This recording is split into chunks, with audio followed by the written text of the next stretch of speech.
Alright. I'll mute myself, Dado, so I don't infuriate you. Shout me if you need.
Alright, so let's think of this. So figure out the concept of data landing. Alright, so that's what we need to look at now, because I don't like it.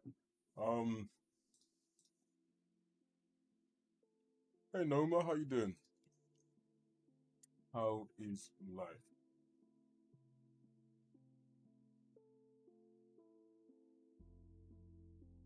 This I don't like.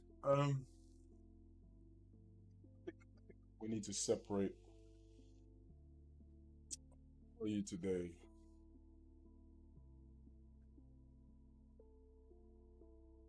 I think we need to separate the landing because because like here I say, oh, like, you update your landing time, get the other. Then we say if we have validated whether or not that's the case, right? Now what we need to look at is yeah, Wolf, yeah, Johnny. I think we need to separate the two. Um, yeah, separate out. Oh yeah. Sounds like a lot of fun, Noma. Um, I am jealous. While you do that, I'm just gonna do some double congs. Just gonna with the trade. Yeah, I do not envy that. Thank you. When I used to write Python, God. C++ forever now. Yeah, I think I need to separate the two. I think this needs to be an update lending, and then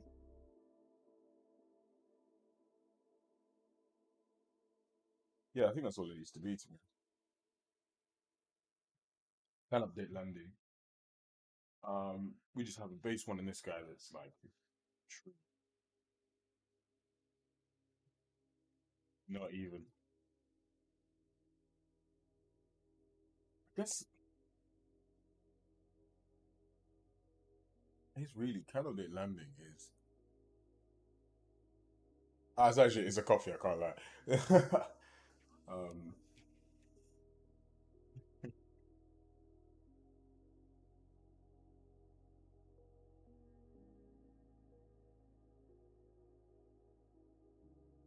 uh,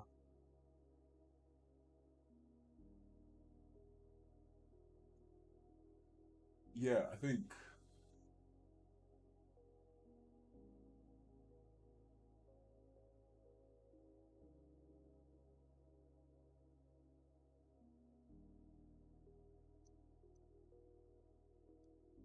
I mean, because you guys are here, of course I'll just show off some double cogs first of all. I mean, it'd be rude to not just mess around for a little split second. You know what I mean? I said, what double kong that? Yeah, go on then. And again, what double kong this? Yeah, go on. What 360 front, back, side flip, front into a double kong. Love it. Here we go. I see another double kong right here. Bang bang. Jump over this. Oh, I smell another one. Or not. Smell one here though. Oh, look, poly off. And again.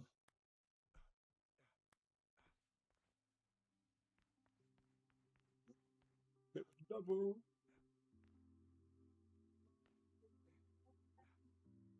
Climb up here. Step across.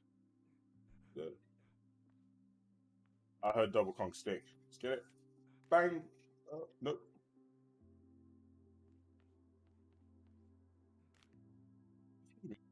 You mind? Can you send this? No. Oh, oh, I moaned like that. Sorry. I wasn't even close to you. Oh, hold on. Why is it good? Yeah, I need to look at that. That's sus.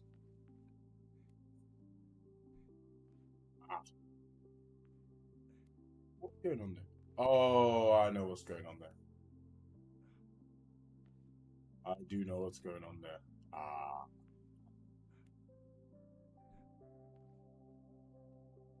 that case. That case, I think. Um. Do you know what it is? Do you know what I don't do?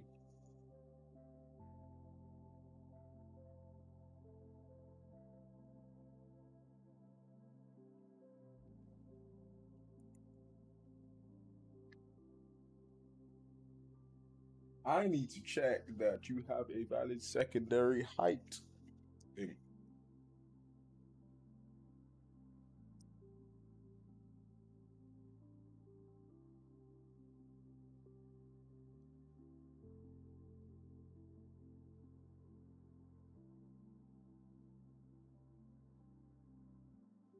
Wait, why am I using this crappy phone?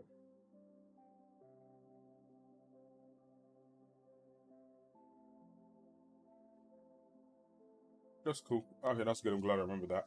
And also, check.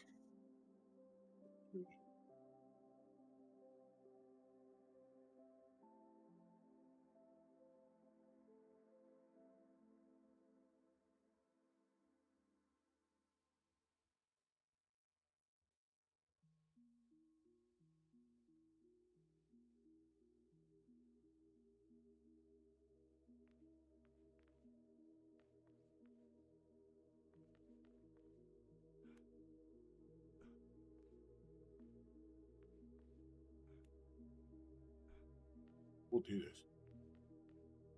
That's the one. No, it's not. Oh my goodness.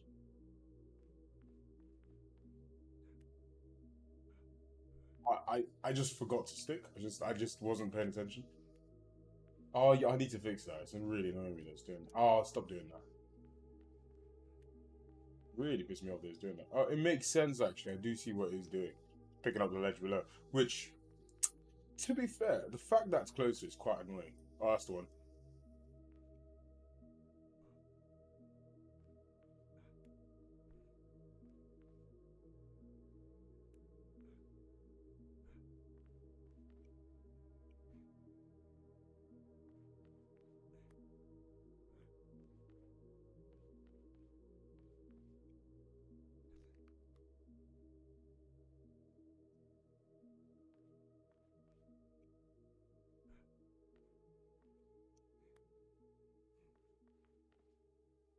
It needs to be like some screen shake. It's just too smooth right now. Like it needs more like a, like you know what I mean, a bit more voila to get it. I mean, I've turned off completely camera. That might not help. This moves so slowly. I hate it. We need to have like.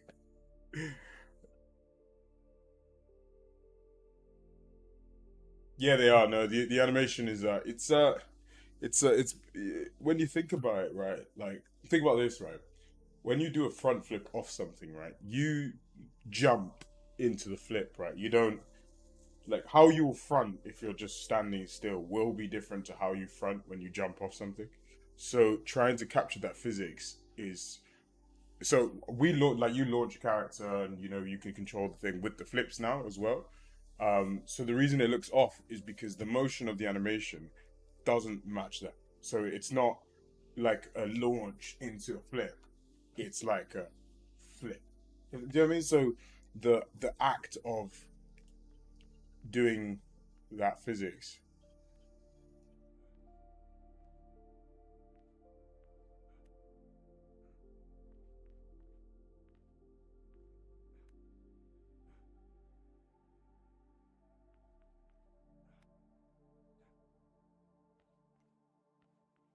Yeah, room motion and multiplayer is a tough one. It's a bit of a tough task because you need a ton of replication. Like you ideally right want to move your character data driven, right, and use like an applicator, which I think is what we're gonna have to do, because for our locomotion, and use like some kind of applicator to translate the character driven by the root motion. Um, because then that you can replicate those values. I mean, there really hasn't been enough. You think something they put a lot more work into, and I'd say on the real side,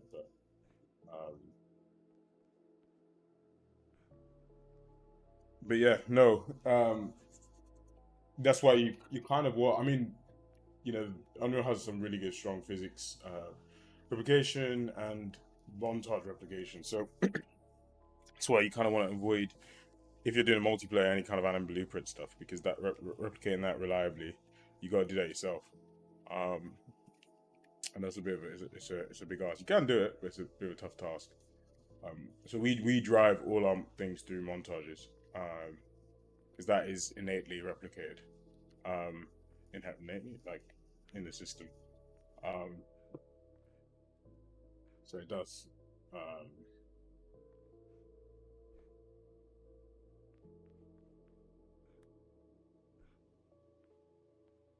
no, I don't know what that was. Yeah, some bits and bobs definitely to fix.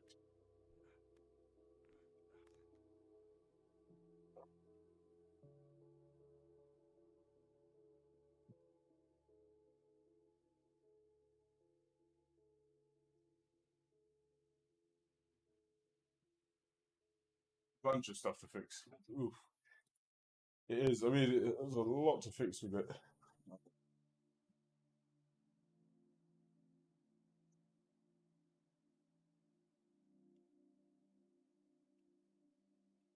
It's so weird because they're all placeholders. So I can't understand because it's hard to obviously to like people that see it online. They don't realize that. Like, making a game makes you realize that people have not a fucking clue how to fucking make a game. They have no clue what good. Like not in the slightest bit of the sense do they have a fucking Scooby as to how to what goes into making a game. Like not even slightly. Currently, no. Currently, it's like I need to do the inputs for that as well. It'll be like a double flick. Is the what we're gonna aim for? Um, Potentially the Kongi do and being able to match distance and stuff like that will correct depending on your speed. But the priorities is getting you doing it. That's why I've got quite a big range for like how much I can pull you to points because I need the player. I want the player to do it. Just rather you do moves than fair. I don't subscribe to this whole like oh it should take me like unless you're doing something that's driven by like the combination of multiple things like jump, fall, stick, and therefore then you the jump is its own thing, the fall is its own thing, the stick all have their own mechanics, and then you combine them together to create something cool. But singular action, bolt or a like timing, I just yeah, it's getting you doing it, making it fun to do, and then we can inject difficulty however we want.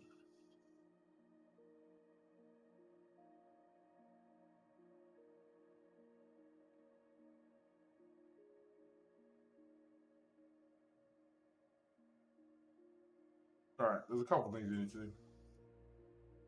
Let's sort out this landing update. Um, I think this shouldn't be done. I don't like this. I mean, all these need to go into delete, but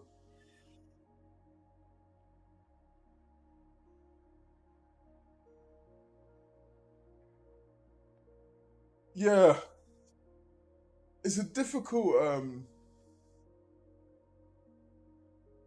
Yeah, I think the momentum to the vote is they're a difficult thing because unlike a jump, right, where you have a clear and obvious launch, a vault is so driven by like your like because it's based in like an object in the world, and like the way you vault isn't necessarily this like to the wall and then launch, right? There's a lot more like sometimes your arc is just over the thing and you have a contact point in the middle, for some speed steps and stuff. I think what I might do, and I think what I'm going to experiment with, first of all, is some more coverage to see if that will allow you to more deterministically adjust your distance and stuff like that.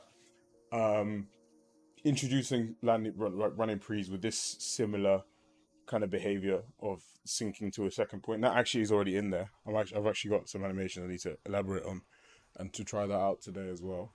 For like a Kong pre to a ledge that is right there. Um, then really it's looking about how best we can like match your speed to like your desired input and stuff to figure out if you're gonna reach the thing, therefore sync to it, yada yada yada. Um, so it's a tricky one doing it full, like not driven by animation in that regard. Um, I don't know if we'll ever get it to be full physics like the way the jump is because it just doesn't move that way. Like it doesn't go boop boop. It's the a vault has such a weird like trajectory of movement. Like it doesn't like sometimes your hands on the wall before you even taking off, and then that's driving the power. And then that's also dispersed across like the time your hands on the wall. And then you have other factors like my feet drive the power off and stuff like that. So I think it will. The motion needs to be animation driven. Now, what we can do to the animation in terms of what animation we play is the first thing. The second thing is, do we choose one that syncs up given an input to allow you to do these Kong precisions, and therefore you then look at the world a bit more, and then can we do some additive, whether it's warping or scaling of the motion to create that extra movement and tie it back into your character speed or power input, whatever it is. Um, that's really, I think, the crux. I think once we do that good, like the jump is now, I think that's the crux of the game. But we'll get there. First and foremost. Um, okay, I'm just staring at this thing. I'm just trying to decide if it's worth doing. That big, let's do it. What- I have a feeling.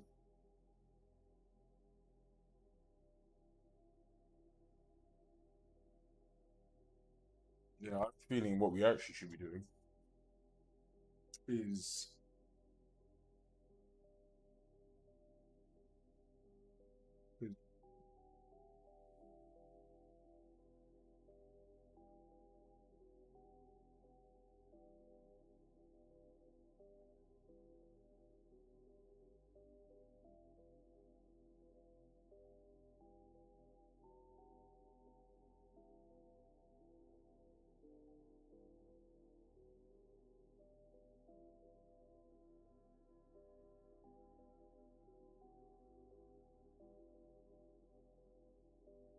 this separates that's that one, right?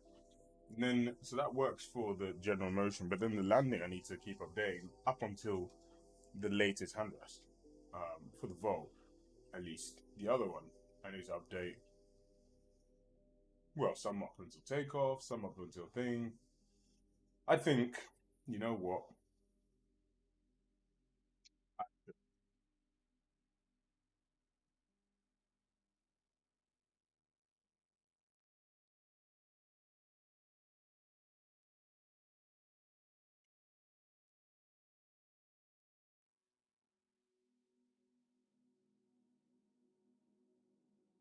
I think we make this player version look like can update landing. Yeah, let's do that. Let's just do it. I'm just faffing at this point now. I'm just thinking, overthinking. Let's just try something.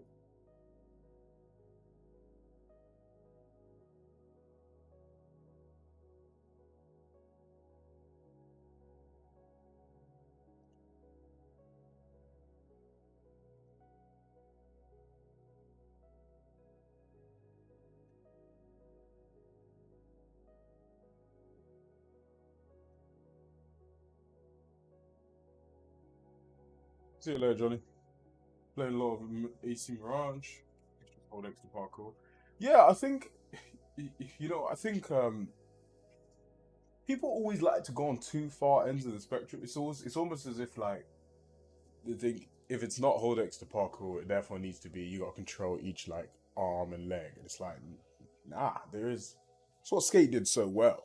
It was like there's a balance. That it's like do the thing that's the obvious thing, right? Um, make the obvious decisions for the player, right? Like yeah, if you're gonna climb, run up, right, or wall pop or step up, like make those decisions in terms of like a press or whatever. But then give those in like the actions back to the player to drive that. But I just don't know. I don't know why they didn't do that because I even think for them, you could have just had like. I mean, I've not played it. Is like jump and parkour? They're separate things. Like jump, climb, grab. All these, and obviously they've got other, mechanics and stuff to play. So that's why they can't. They ain't got the space on the scheme. But little things like jump, climb, and grab, or jump and grab. You know what I mean? Just enough to make it feel enough. Like jump, vault, grab would have been enough to differentiate the thing enough to, for us, obviously, we're going to have a lot more control, but it's also like not not going too far down the line where it's like that's why I love the flicks because they're just like, it's not decomposing a Kong so much into like, okay, extend arms, extend legs back, flick. It's like, what's the movement? What does it feel like? And a flick is a great, oh yeah, go forward, like, wow, is what, you know what I mean? So let's translate that to a flick and boom. Um,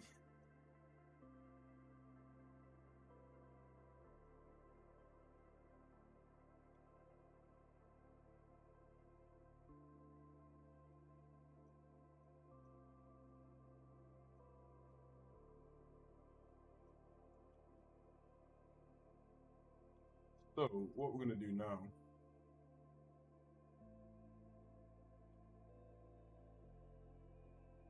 Yeah, that's the only thing that I do think is weird, right? Like,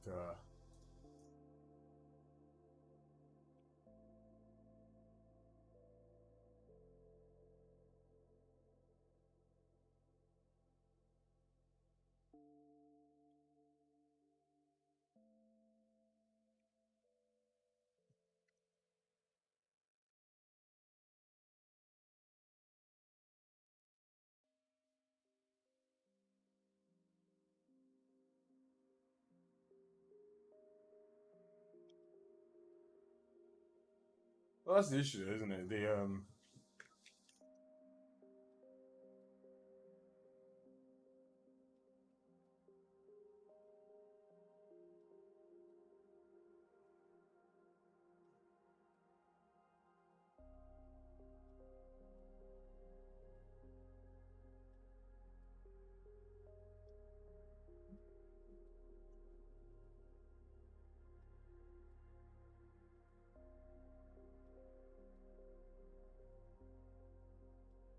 What we need to do here is actually now. Yeah, it is, isn't it? They did talk about it a lot, didn't they? I think that's the thing, people. I think that's where often, obviously, like if you are just playing an animation, like you need to, the player needs to feel like they're doing it. I think that's the core. Like if you don't ever feel like you're doing it and you're watching, like you could be doing the most amazing thing, right? But if you ever feel like you're watching that happen, you lost it, right? Because it's not about watching it. You need to feel like you're making them do it. Like I think sometimes, like for example, I've seen this in Assassin's Creed when you do like the pole and you swing around the thing and it drops and then you look. It's like it's really cool, but unless there's some kind of like engagement throughout that input wise, you're just watching something cool happen, right? Which is like I think for what it is, like it does really well. But I think for a game that's driven by it, like really is based in parkour, it's got to feel like you're like, oh, the pole's swinging and I'm holding on to it, you know what I mean? And then I let go and it drops off, like that kind of thing. Um, and it's just a subtle thing, like just to feel like they're making it. And I think that's what we've changed now. Like the physics stuff has now made it so that when he jumps, the stick is like he's not jumping to the point and he's gonna land there or keep running. It's like he's launching. Okay, I've got to control it, and bang! You just feel a bit more involved. Uh, what am I doing here? Ah, yes. So for this guy, you want to be able to do it if you are. What? My brain is literally. Uh,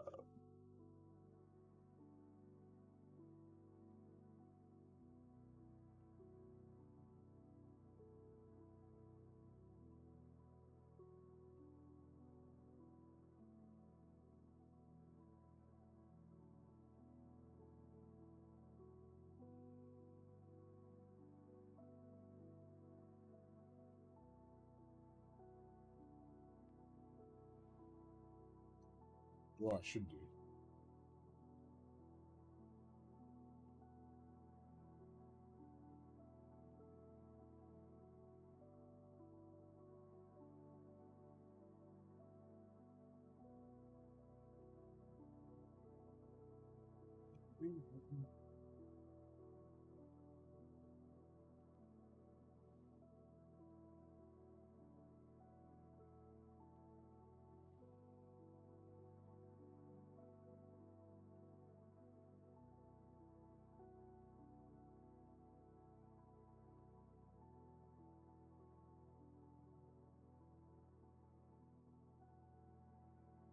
Right. And I think for this guy, what we're actually going to do here is that if we're jumping, we want to check two things. One is that we've not reached. Yeah, the landing is. Yeah. I want to take the landing if we've not reached the secondary hand points. That's only if we have that. I think if we say if. I don't like the double F, but. Um,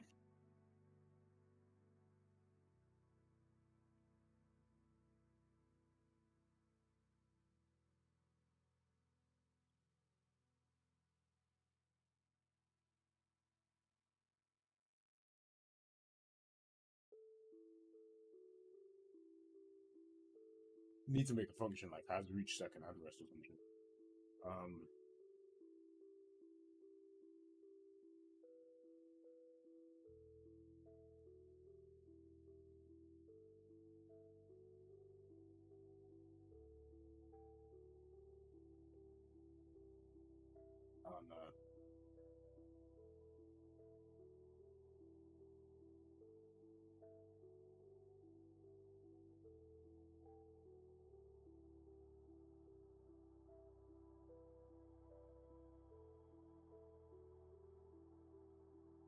and you have it that.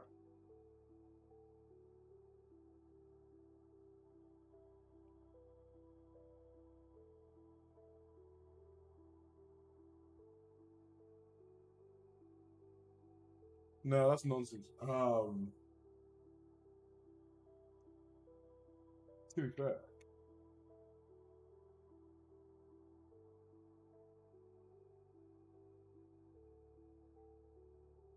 I think that, isn't it? We either less than that, if not, then just do the normal one.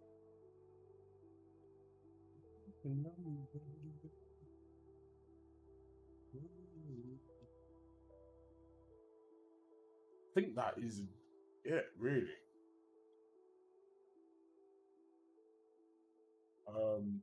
Yeah, so coming over, if we've not reached, if we have a time like that, that needs to be its own function.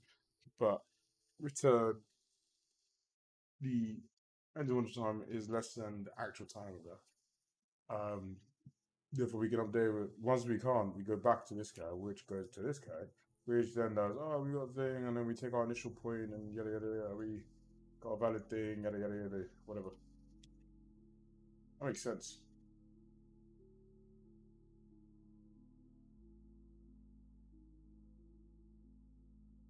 There's going to be another case for these turn bolts that I've not yet tackled. But let's do this.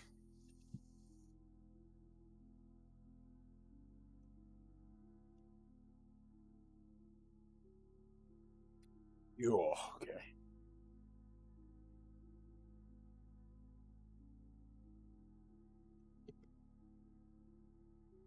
All right. I've got to really grab Dado. Well, that's Dado's shrinking. Dado, yeah.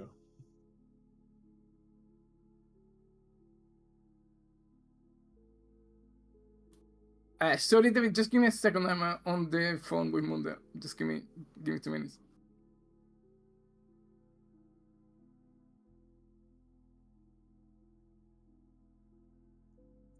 I think it's two.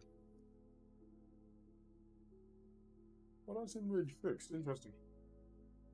Well, I mean, it kind of does have to be, doesn't it? Oh, the fee.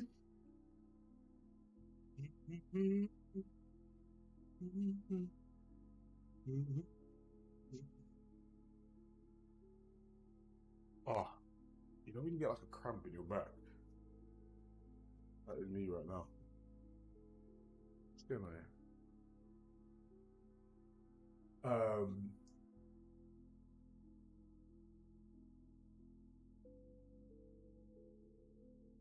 and once I've done this, then I want to do this jump across thing that I found. Then I want to go back to the double movements and bring in got a valid secondary high scale. Um, that's done. And then that should clean up, and then also check from the secondary shares. Get checked for occlusion of that secondary point.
Hmm.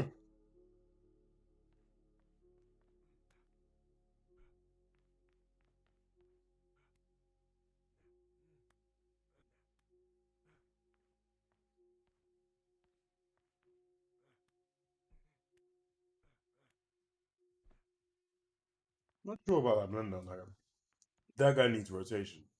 To be fair, that's that's interesting behavior.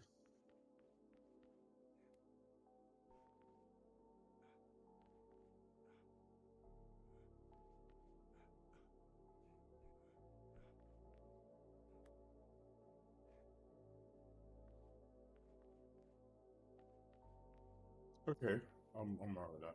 The next thing I want to fix is this nonsense here. He does this crap. No,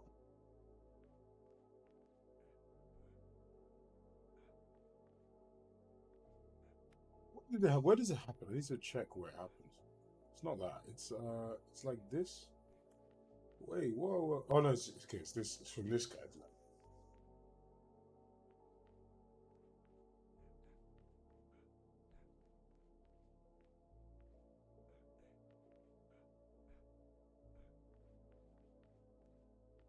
It doesn't do it a load, which is why it's a bit of a unique edge case, but it's like slides on the thing. It really pisses me off. There, pisses me off more than anything in the world. He needs to land. Um, Frankly,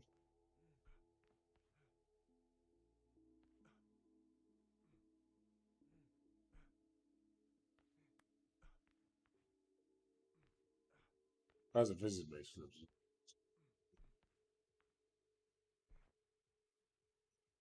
Yeah, I'm still not sold on the physics of the flip off. Definitely, I think we need a bit more of a bigger minimum. Apparently, just doesn't.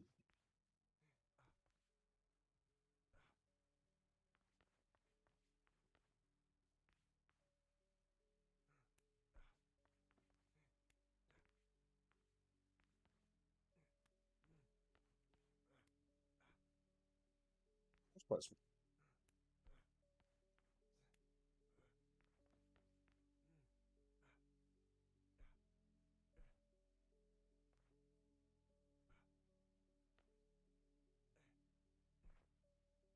Still just this jank that I hate.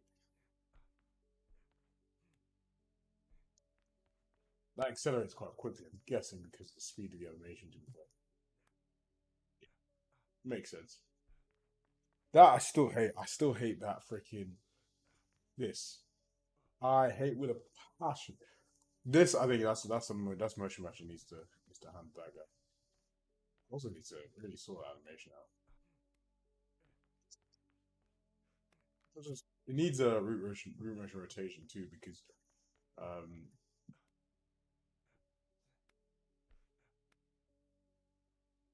like he's facing forward technically, but then he like snaps forward like there. It's too quick.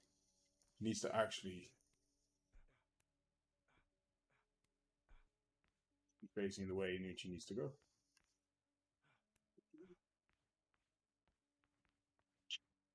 A lot of input stuff. There's a lot to do. I'll be honest with you.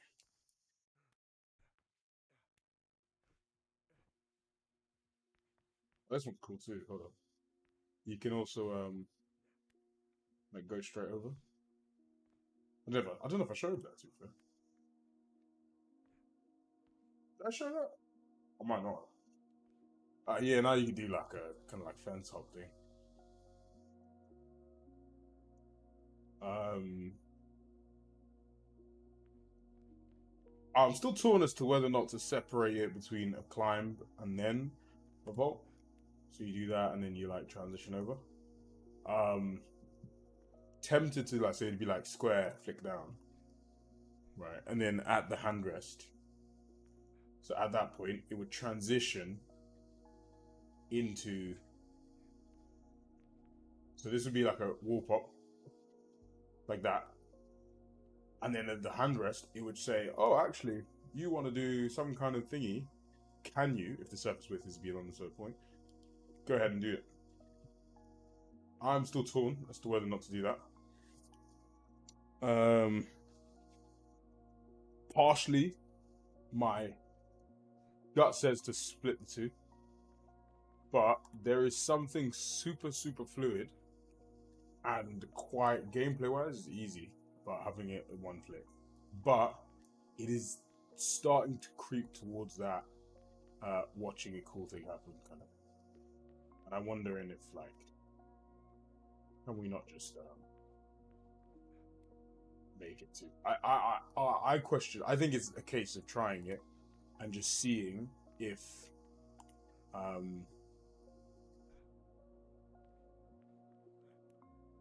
quite an easy case, but I think it's literally just a case of trying it and then seeing if what's it called?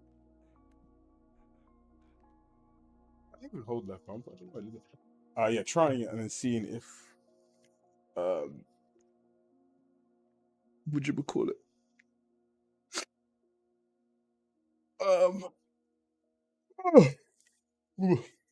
Yeah, trying it and then seeing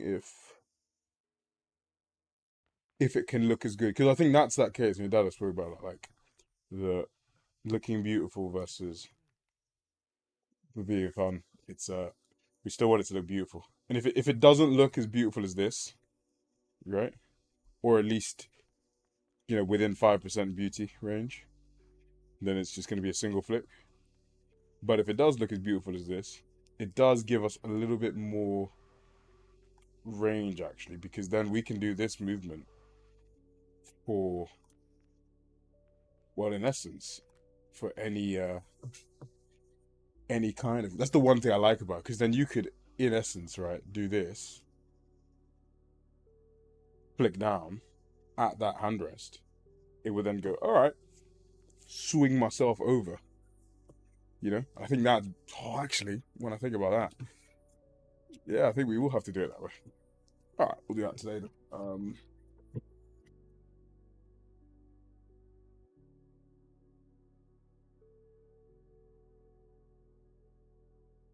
We'll have to split that into two. I guess that's a type of vault. It's a vault over, realistically, but it's its own type, really. That's an interesting case to think about. All right, I'm gonna make a coffee, and I shall be right back. Unfortunately, you guys are gonna have to just watch the little video thing, and I'll be right back.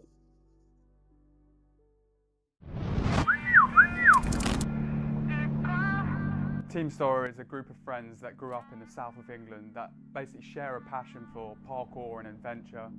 We happen to have a massively diverse range of skills that allows us to take on a lot of crazy projects. Places we never would have gone without the team. Doing parkour in skyscrapers in Asia, Diving off bridges in Basel, running away from monkeys in India. We've jumped over Michael Bay. always thinking bigger, trying to be more creative, constantly looking for another adventure. It kind of makes perfect sense for us to set our sights into the gaming world. There's never been a project that has got us as excited as this one. STORROR Parkour Pro is the first parkour game solely about parkour and its culture. Connecting with your mates across the world, free roaming, multiplayer options. On the starting line with like all of your mates to have some crazy race across town. An open world exploration game where there'll be missions, Training, doing new challenges. Evading security. time trials. Massive roof gaps, slides through flumes, huge wall runs. Become immersed to a level at which you actually feel like you're a part of this sport. We want to build into the game the most ambitious animation technology. Taking the motion capture to a whole new level. Completely fluid so that it feels exactly like you're doing parkour in real life. People always say, I really want to be able to do this, or I would love to be able to try parkour. There'll be a process of kind of character progression, learning the skills and abilities that you need. Through the tutorials, sharing techniques. That's it. Our goal is to make STORROR Parkour Pro the most progressive urban sports game ever. The effect that this could have on the parkour community is similar to what the Tony Hawk's franchise did for skateboarding. And having a parkour game on major consoles is going to completely change the sport.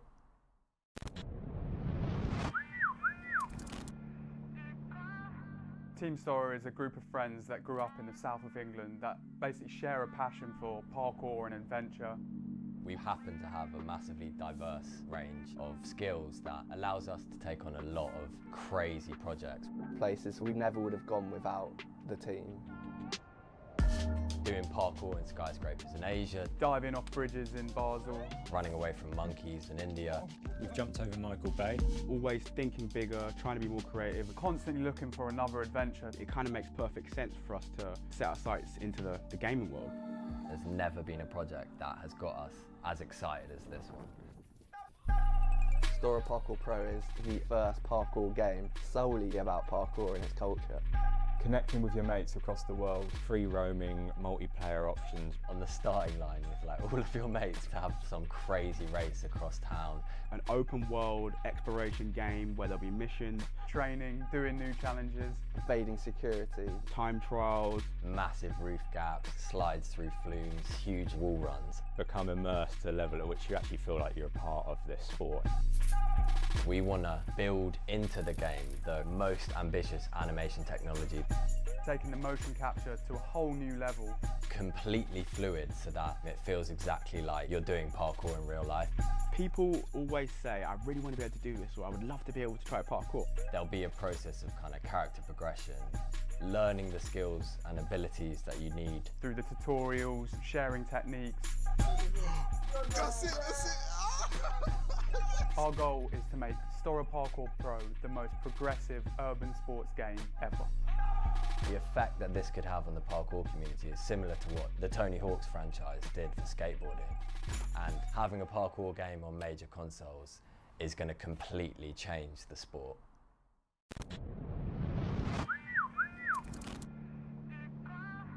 Team STORROR is a group of friends that grew up in the south of England that basically share a passion for parkour and adventure.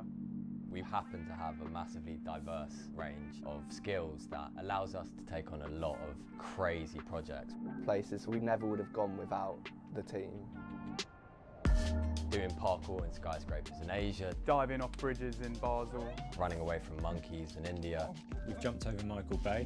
Always thinking bigger, trying to be more creative. constantly looking for another adventure. It kind of makes perfect sense for us to set our sights into the gaming world. There's never been a project that has got us as excited as this one. STORROR Parkour Pro is the first parkour game solely about parkour and its culture. Connecting with your mates across the world, free roaming, multiplayer options. On the starting line with like all of your mates to have some crazy race across town. An open world exploration game where there'll be missions, Training, doing new challenges. Evading security, time trials, Massive roof gaps, slides through flumes, huge wall runs. Become immersed to a level at which you actually feel like you're a part of this sport. We want to build into the game the most ambitious animation technology. Taking the motion capture to a whole new level. Completely fluid so that it feels exactly like you're doing parkour in real life. People always say, I really want to be able to do this, or I would love to be able to try parkour. There'll be a process of kind of character progression, learning the skills and abilities that you need. Through the tutorials, sharing techniques. That's it. Our goal is to make STORROR Parkour Pro the most progressive urban sports game ever. The effect that this could have on the parkour community is similar to what the Tony Hawk's franchise did for skateboarding.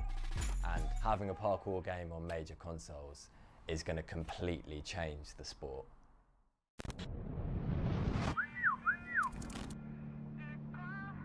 Team STORROR is a group of friends that grew up in the south of England that basically share a passion for parkour and adventure. We happen to have a massively diverse range of skills that allows us to take on a lot of crazy projects. places we never would have gone without the team. Doing parkour in skyscrapers in Asia, Diving off bridges in Basel. running away from monkeys in India. We've jumped over Michael Bay. Always thinking bigger, trying to be more creative. Constantly looking for another adventure. It kind of makes perfect sense for us to set our sights into the gaming world. There's never been a project that has got us as excited as this one. STORROR Parkour Pro is the first parkour game solely about parkour and its culture. Connecting with your mates across the world, free roaming, multiplayer options. On the starting line with like all of your mates to have some crazy race across town. An open world exploration game where there'll be missions, Training, doing new challenges. Evading security, time trials, Massive roof gaps, slides through flumes, huge wall runs. Become immersed to a level at which you actually feel like you're a part of this sport. We want to build into the game the most ambitious animation technology. Taking the motion capture to a whole new level. Completely fluid so that it feels exactly like you're doing parkour in real life. People always say, I really want to be able to do this, or I would love to be able to try parkour. There'll be a process of kind of character progression, learning the skills and abilities that you need. Through the tutorials, sharing techniques. That's it. Our goal is to make STORROR Parkour Pro the most progressive urban sports game ever. The effect that this could have on the parkour community is similar to what the Tony Hawk's franchise did for skateboarding. And having a parkour game on major consoles is going to completely change the sport.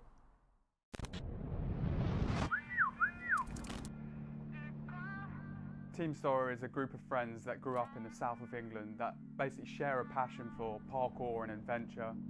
We happen to have a massively diverse range of skills that allows us to take on a lot of crazy projects. Places we never would have gone without the team.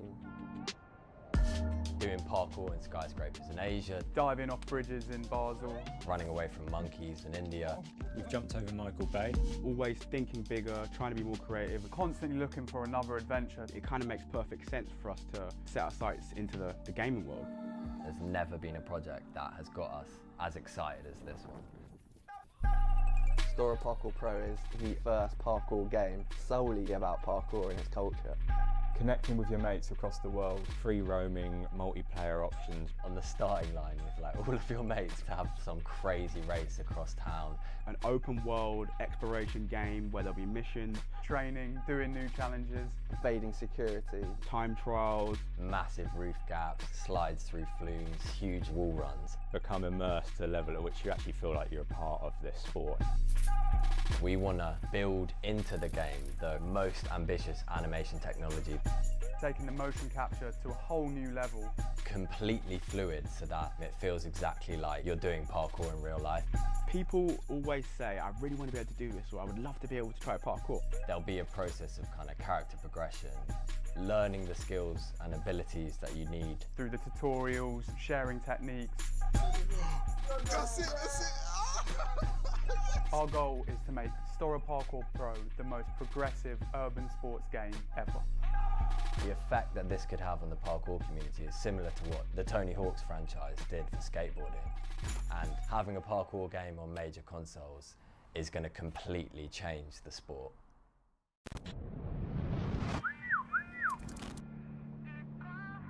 Team STORROR is a group of friends that grew up in the south of England that basically share a passion for parkour and adventure.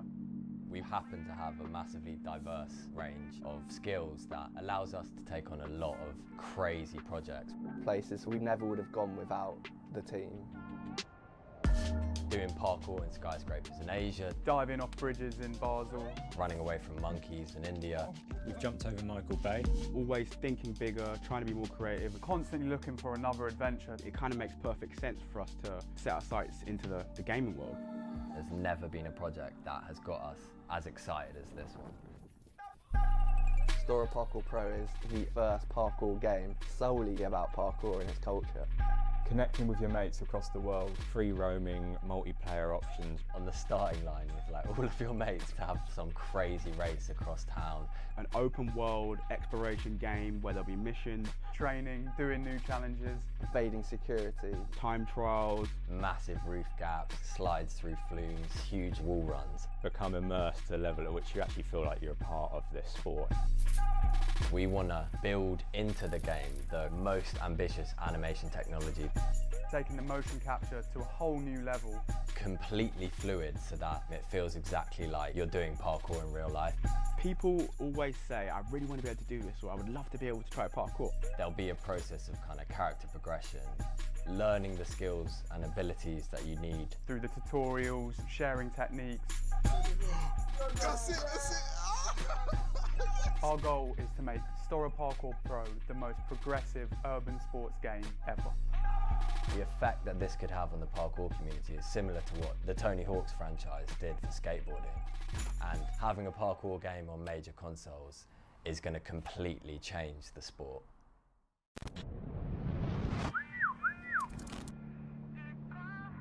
Team STORROR is a group of friends that grew up in the south of England that basically share a passion for parkour and adventure.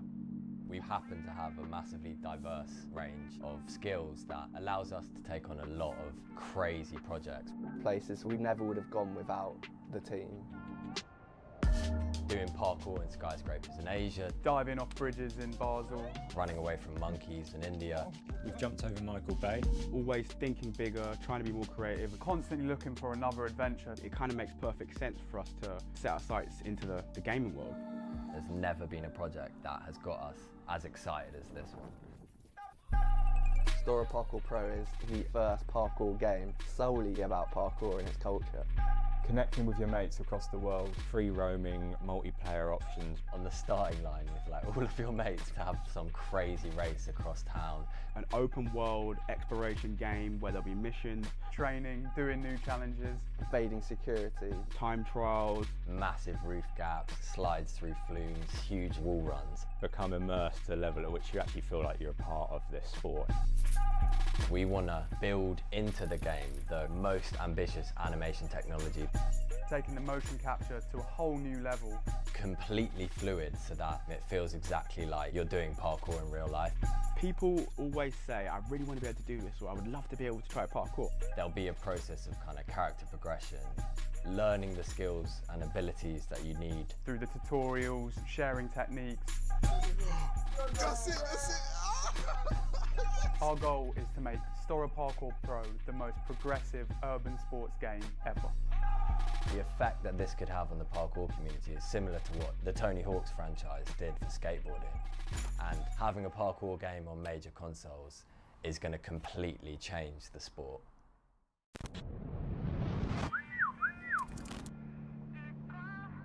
Team STORROR is a group of friends that grew up in the south of England that basically share a passion for parkour and adventure. We happen to have a massively diverse range of skills that allows us to take on a lot of crazy projects. places we never would have gone without the team. Doing parkour in skyscrapers in Asia, Diving off bridges in Basel. running away from monkeys in India. We've jumped over Michael Bay. Always thinking bigger, trying to be more creative. Constantly looking for another adventure. It kind of makes perfect sense for us to set our sights into the gaming world. There's never been a project that has got us as excited as this one. STORROR Parkour Pro is the first parkour game solely about parkour and its culture. Connecting with your mates across the world, free roaming, multiplayer options. On the starting line with like all of your mates to have some crazy race across town. An open world exploration game where there'll be missions, Training, doing new challenges. Evading security, time trials. Massive roof gaps, slides through flumes, huge wall runs. Become immersed to a level at which you actually feel like you're a part of this sport. We want to build into the game the most ambitious animation technology, Taking the motion capture to a whole new level. completely fluid so that it feels exactly like you're doing parkour in real life. People always say, I really want to be able to do this, or I would love to be able to try parkour. There'll be a process of kind of character progression, learning the skills and abilities that you need. Through the tutorials, sharing techniques. That's it. Our goal is to make STORROR Parkour Pro the most progressive urban sports game ever. The effect that this could have on the parkour community is similar to what the Tony Hawk's franchise did for skateboarding. And having a parkour game on major consoles is going to completely change the sport.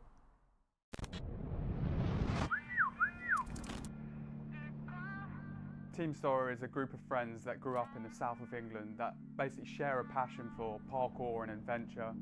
We happen to have a massively diverse range of skills that allows us to take on a lot of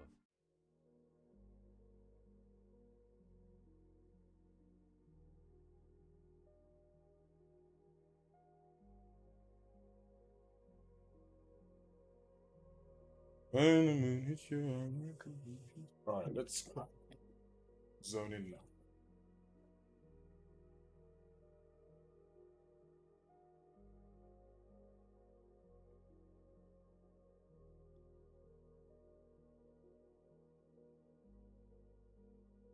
Change.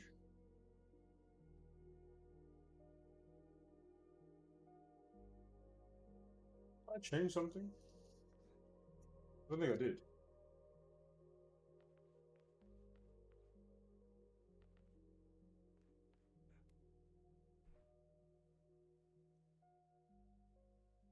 Cool.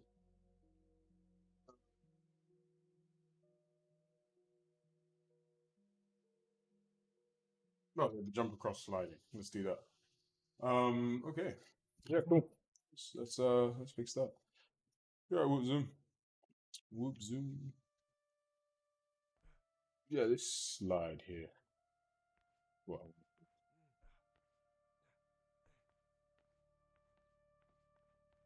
that doesn't do it.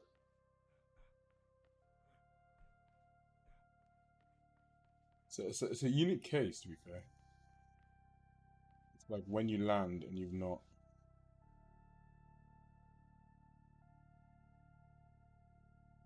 Yeah. Right. Doesn't transition to a fall. I'm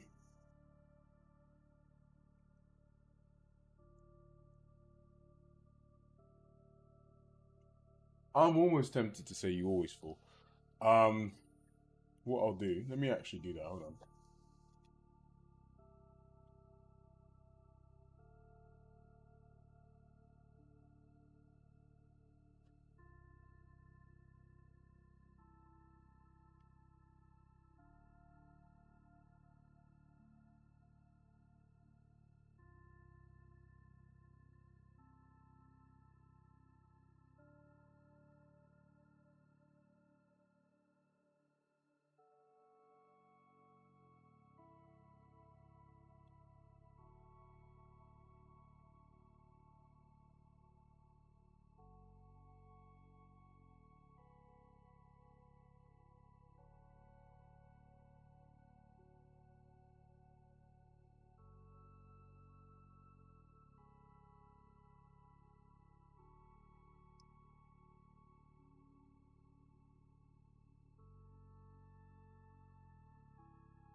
Right, so um ah,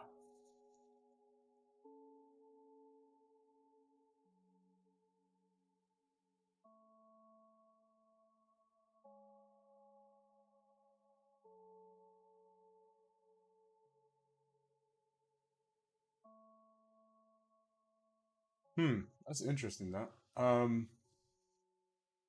Now I know this is gonna screw up the thing, but yeah, this is gonna screw it up, but I want to basically just see if that fixes one of the problems. Fixes that problem.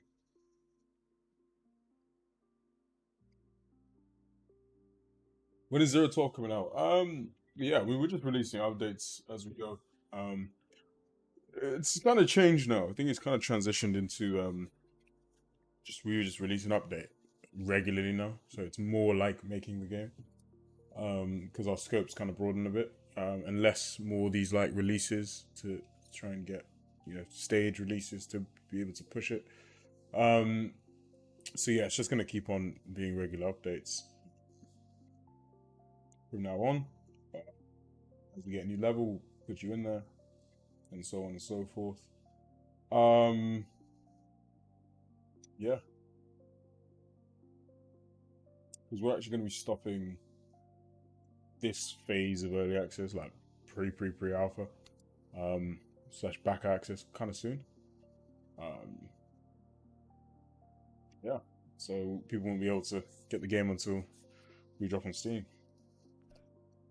But pretty soon, actually, next couple weeks. Stop that. So.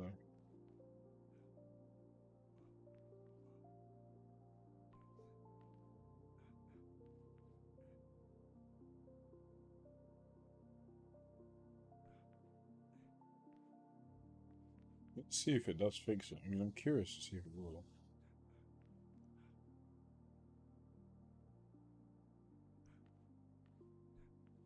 I think it might, to be honest.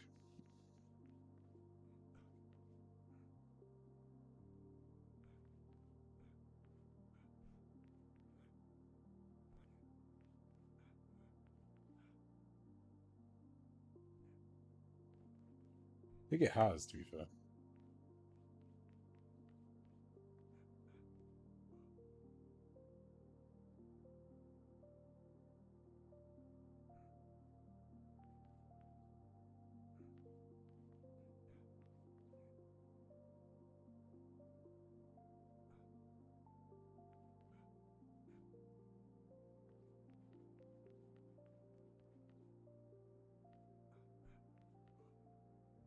Thanks, Rin. Appreciate that a lot.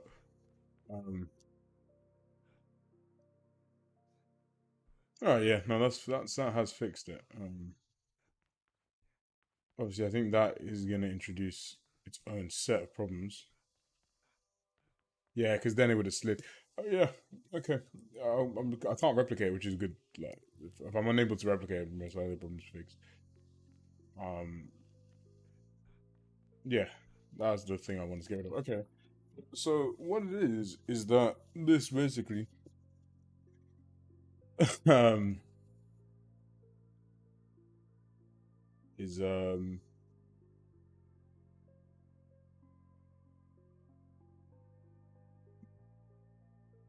yeah. I mean,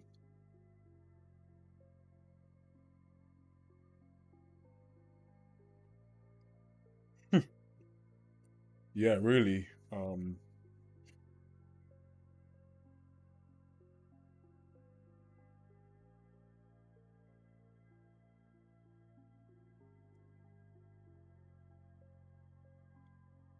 I think realistically, right? Like this guy here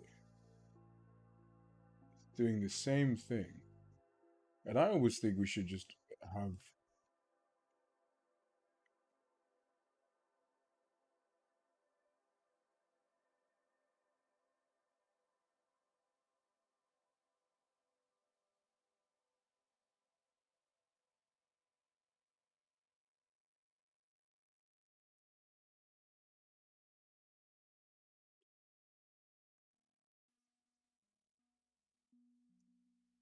Pretty much all that.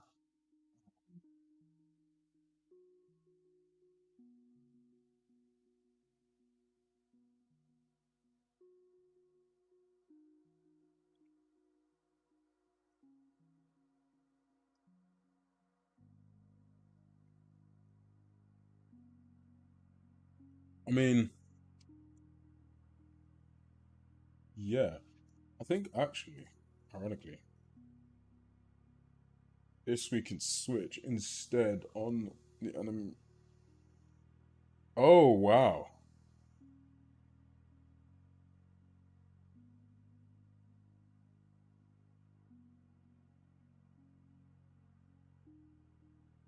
Wow, that's interesting actually, because this is just in the jump. Yeah, so this we can completely customize. Okay, let's do that. Um, okay. From collision not looking right to collision looking solid, the animation's looking amazing. It's definitely gonna be fair. Thanks, Rin. Yeah, I think it's been hard because we've kind of like, obviously, I think the public doesn't know what it takes to make a game, right?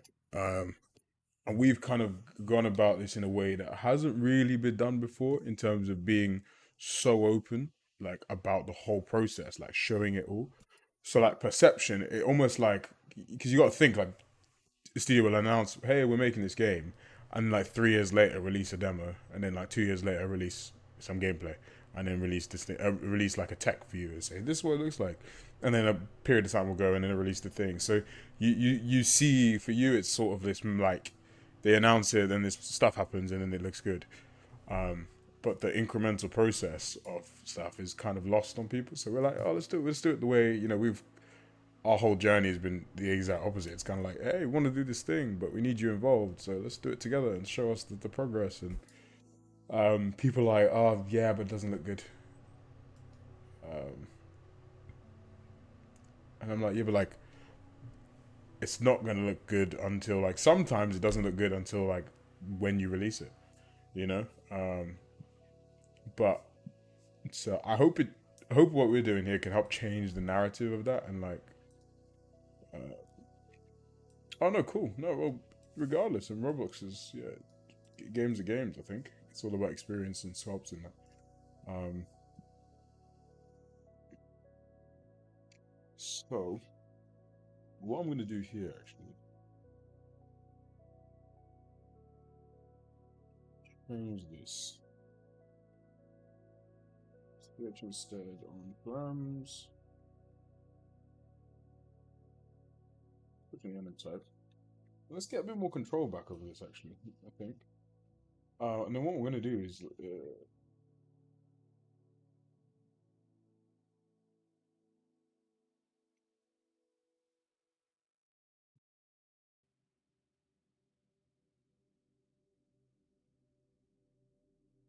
Because this, I basically do these checks, right? And then do the exact same thing, but with a forced fall in here. So what I can do instead is I can get rid of all this nonsense.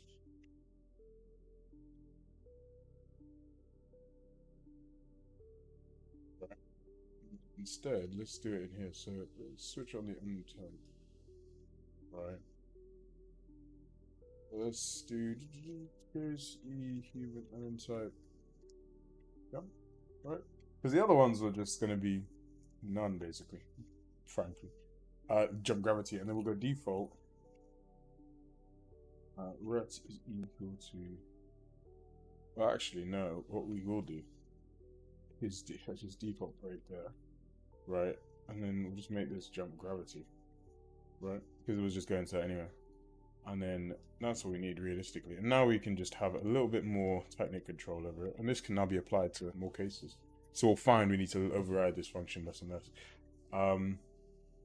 So within making animations is super hard, and having them flow into another is just a long process. Just functions. Well, that's the same thing.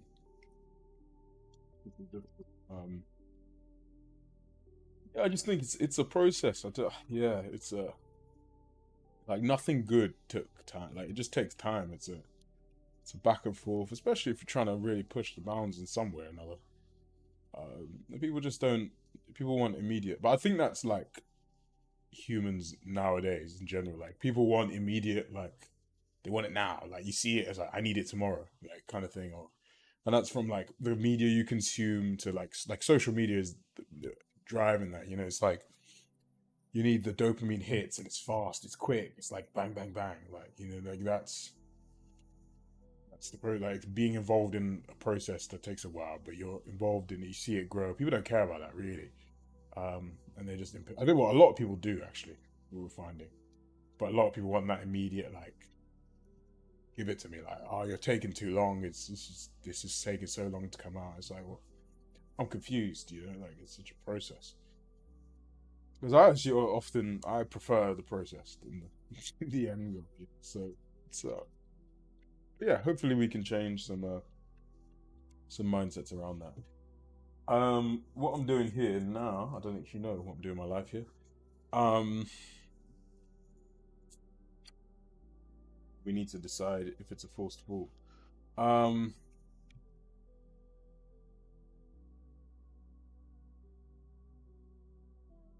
no, hold on.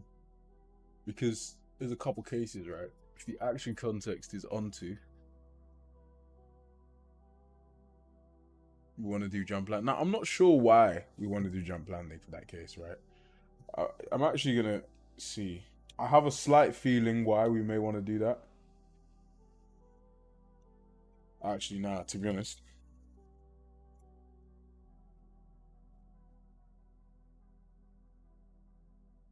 I think we ever want to do that, to be honest. I think we just want to decide if we want to force a fall.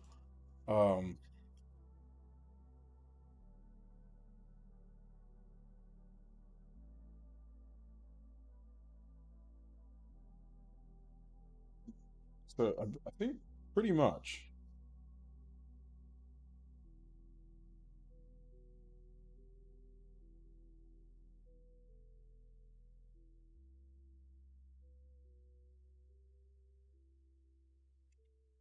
Really, if you're jumping against, over, against, across, or off something.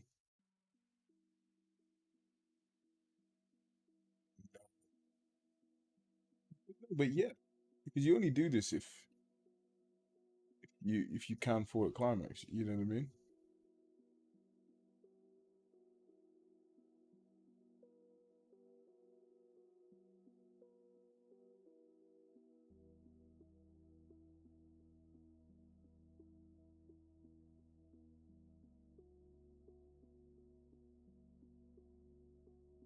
Yeah.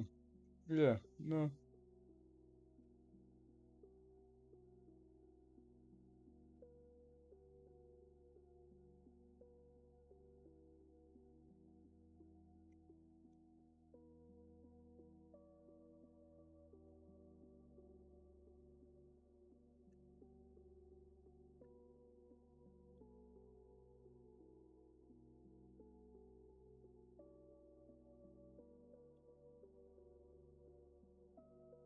I'm just gonna do this for now. I think it's definitely a better way to do that, but.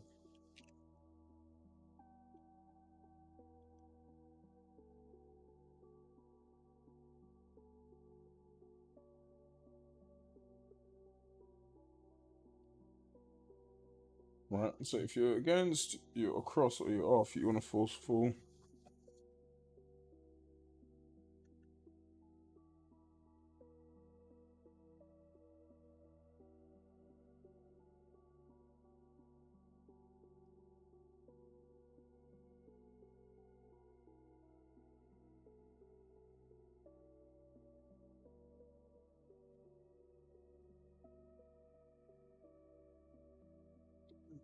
If you can fall cool, get your fall instigators, forced fall, otherwise do that with the fall instigator. The other should work. Let's try that. Let's fire that up. You don't want to release a bug again as mistake. Yeah, 100%. I just yeah, it's just people are just tell people like it. But yeah, it's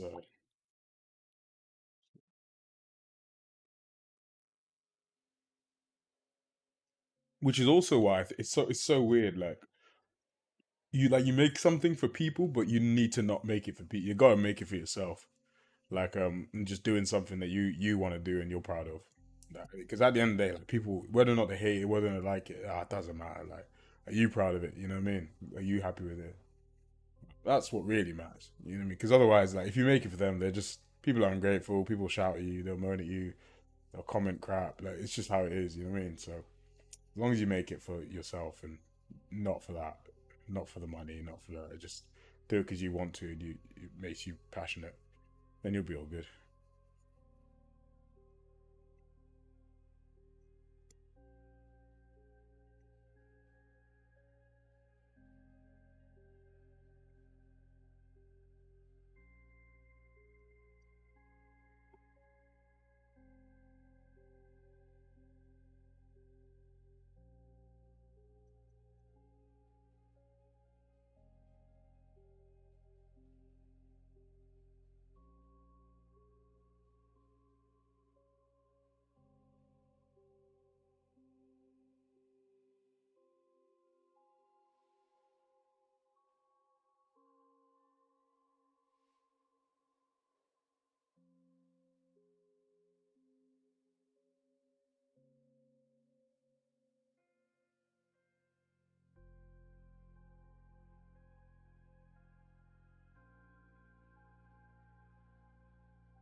Honestly, like, mate, sometimes because I get so I'm similar, man. I'm so focused on like it needs to be amazing, and then I look like a year ago where the game was at, and I'm like, oh shit, you're right, it's like a whole different thing. It's a whole different game. It's way more stable. It looks, yeah, it's way more stable. It looks way better, and just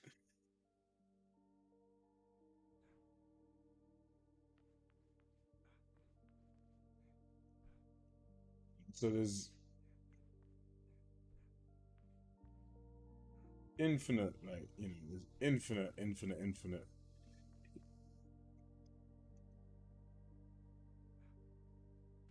No, you know what I mean. You'll be there forever thinking, oh, what about this? What it? But like as long as it's making you happy, and that's the main thing.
The one I hate that case when I get my angles too tight.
Oh, how animation to be honest.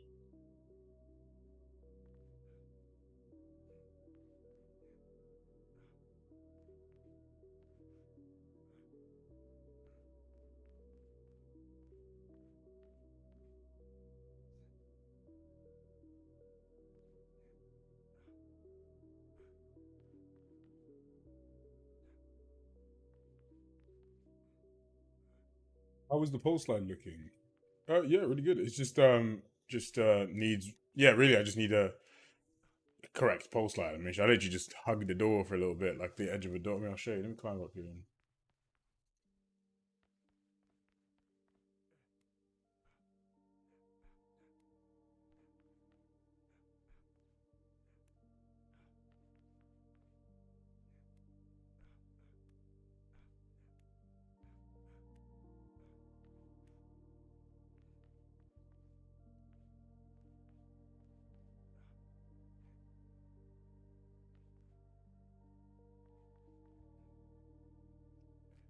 Just oh. One of those ones, like, so I remember doing it, and I was like, "Oh, I can make it easier to grab," but then I don't know. I kind of like how difficult it is. Yeah.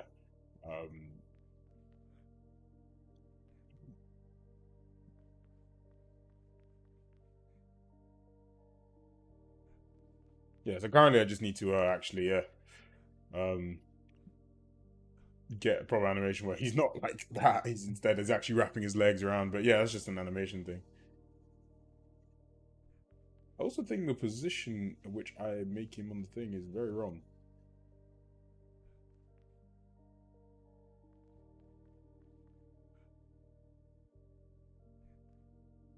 But yeah, the movement is really nice. Like it's really, but it feels really good. That's the main thing. Like the logic of it and all that is really nice.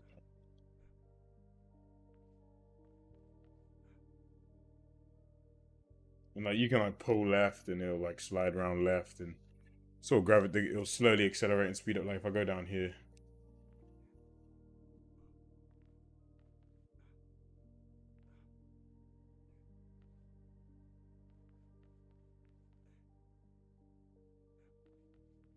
It'll slowly accelerate kind of thing. Just needs better animation really.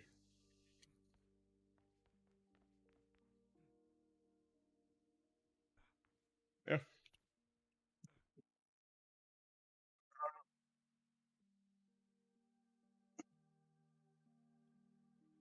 Okay, so I think actually that's fixed the jump across problem. We fixed the separate landing out and the constant object from landing sync.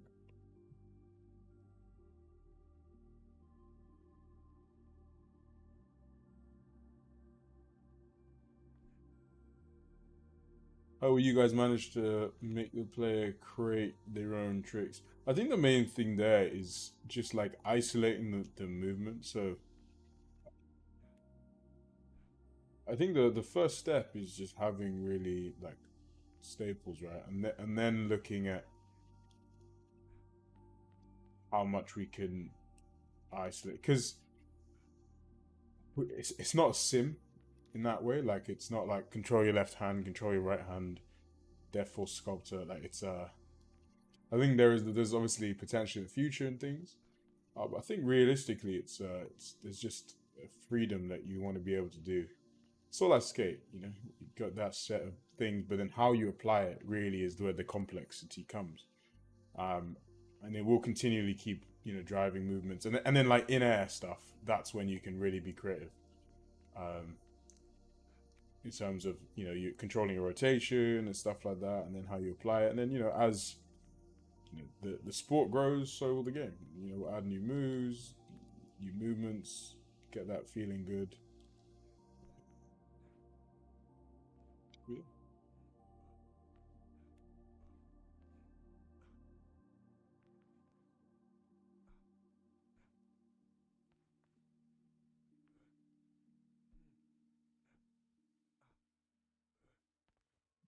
I think that's the I think that is sort of what it would be.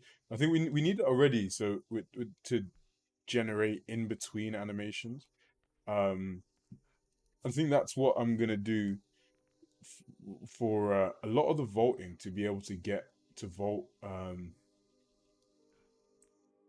like a different distance, is actually train a model to be able to procedurally create, for example, a vault where you launch, where you travel 60 meters or 60 meters, 6 meters, or a vault where you I keep one banging this thing. Travel X amount of distance, you know, and like it will be able to, from the previous one, sculpt a new one based on that. I think that's kind of the goal, in terms of really being able to cover all these cases, as opposed to having a specific set of animations. I mean, the nice thing is the system is sort of set up now to be able to, in theory, select and pick an infinite number of animations, right? It's just how, you know, fast you can search. The goal really would be, rather than selecting, it's just creating. So it's like, I'm at this speed, I want to jump at that speed, I want to therefore create one that goes with this much power additively. All right, cool, I've created my power for that. Now create a vault that will do that from this set of data that I have of my character's actions. You know, create a new vault from that. And I think that's the end goal, really. That's kind of where we want to be.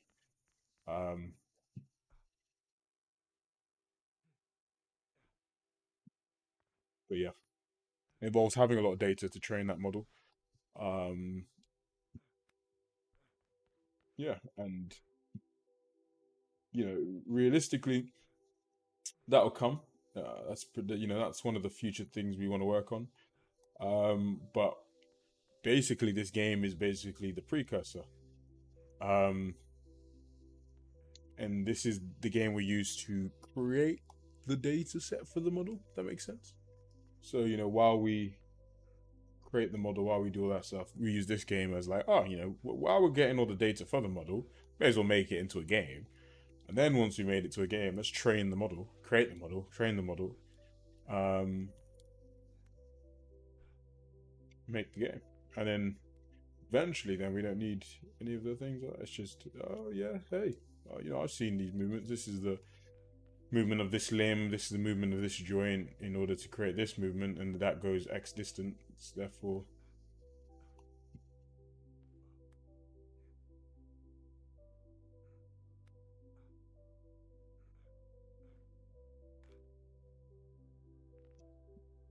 sometimes I play and the flow is starting to get there. It really is.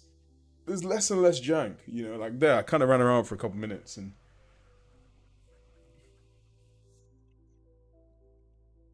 All right, so I'm gonna check this in, and then I want to add the height check and the occlusion check for the secondary stuff, and then once I've done that, I need to add them to the filter, right? Like filter out, filter in, and then create a couple base functions just to use rather than specific things.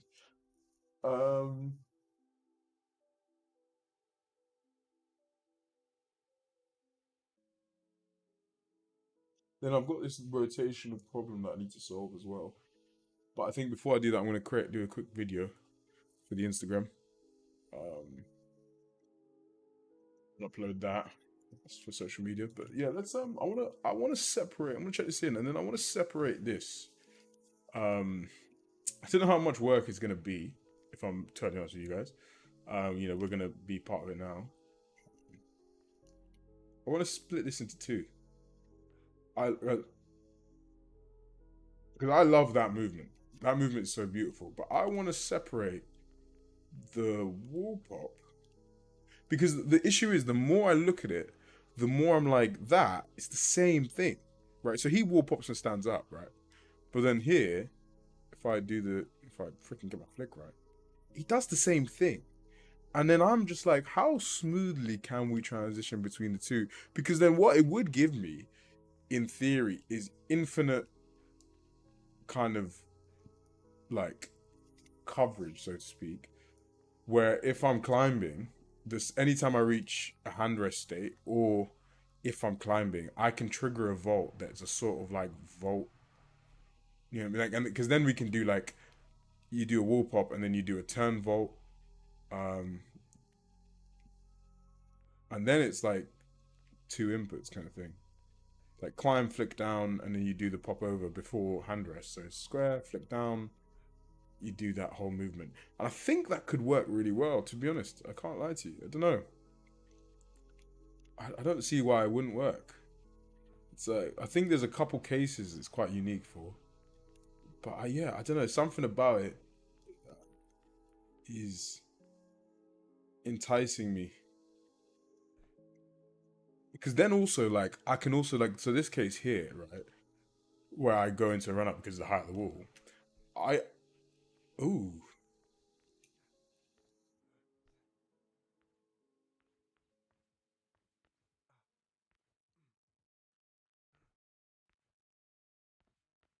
Don't know about that.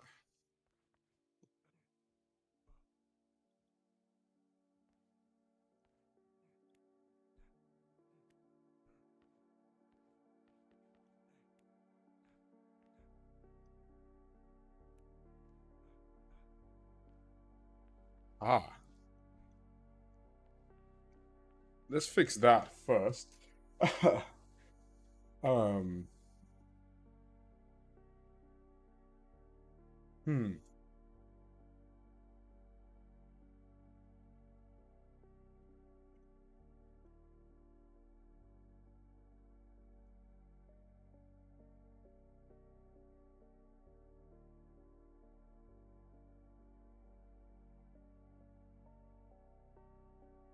That's interesting.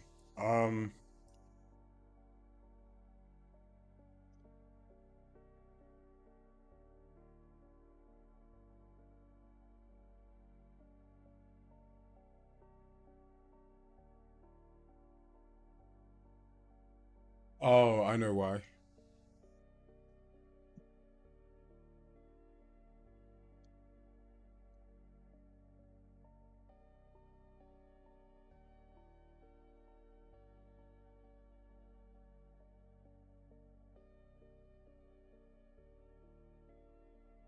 Oh no, hold on. It's because no. Okay, hold on, yeah. Richie, I want to do this, right? But I need to use the...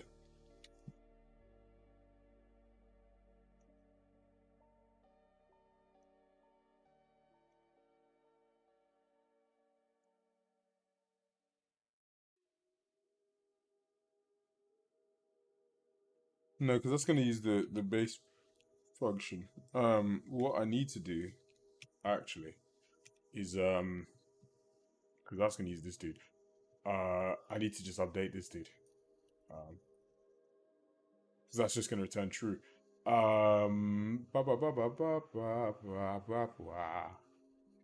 Let's...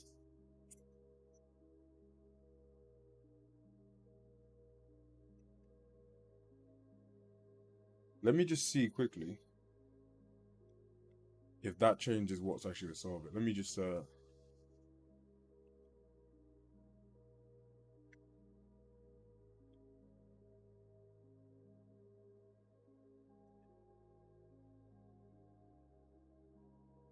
I'm curious to see what change resulted in that problem happening. I think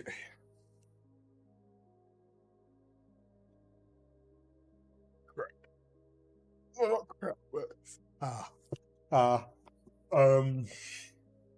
I think it's that change, but maybe I hadn't noticed it. Ah.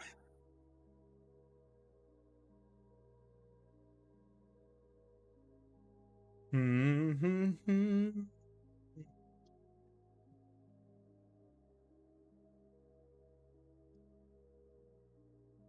also gonna stick some food in the oven.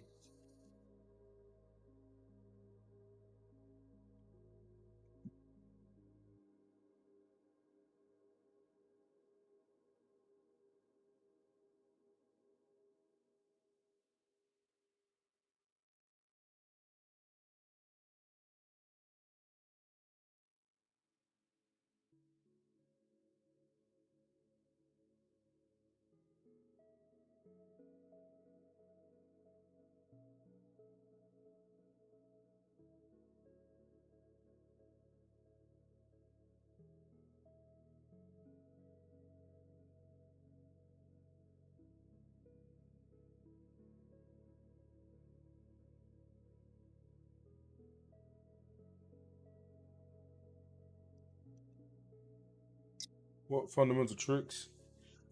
There's a lot of in-air falling that we need to sort out. But it's just I think we want to nail the core stuff first and foremost. And once that's nailed, then we can, transition to some more of the complex. Is that fixed? No, it's not. That's a problem.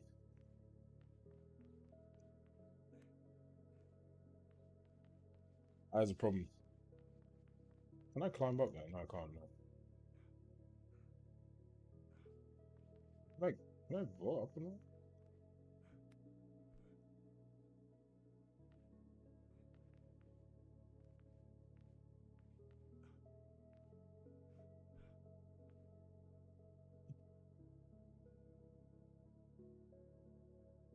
Ah, that's not good.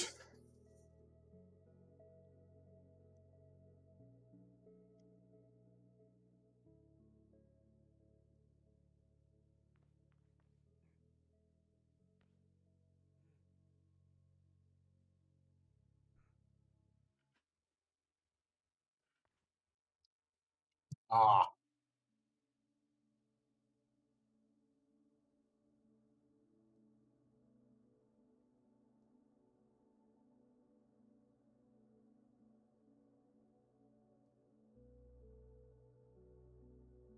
That feels completely wrong.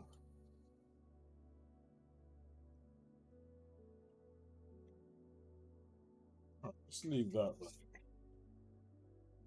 What changed? It will be.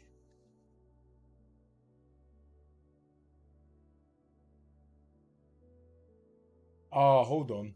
Hold on a hot second. I don't think I ever initialized my landing target. Hold up.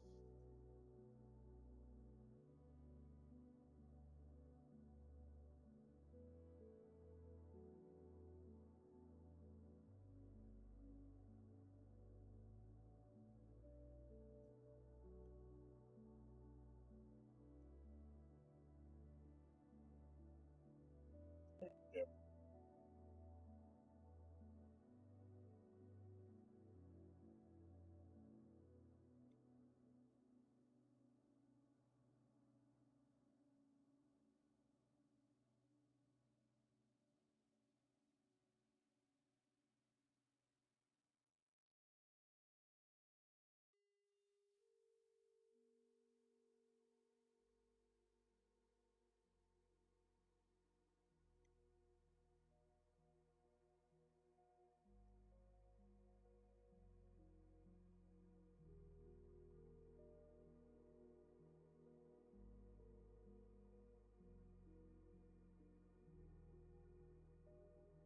Okay.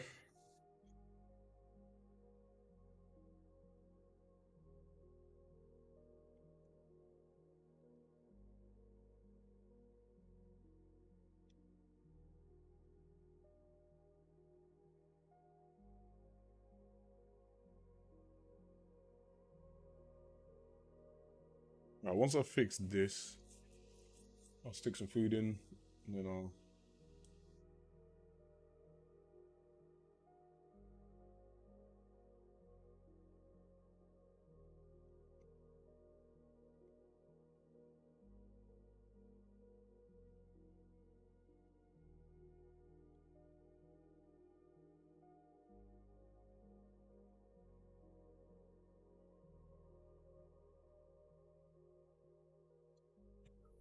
Ugh.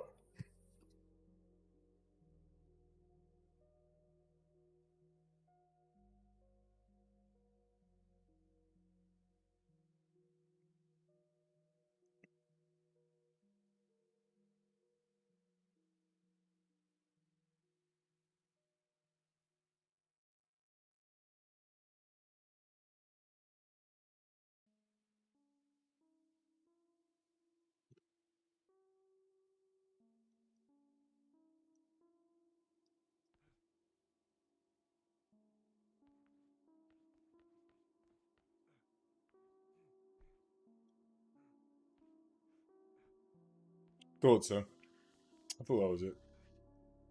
Nice. Okay, makes complete sense to me.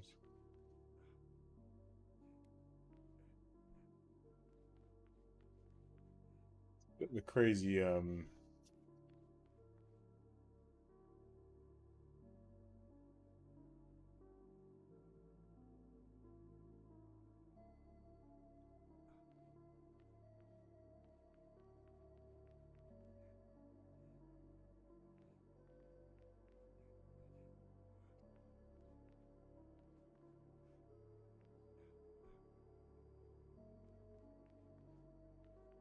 That's a little bit crazy. What is that value? Hold on.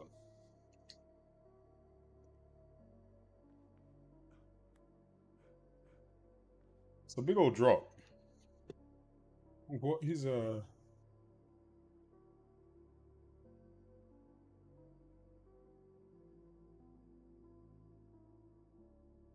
Yeah, maybe 2 times is crazy, to be honest. um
Yeah, let's not get ridiculous here. You know what I mean?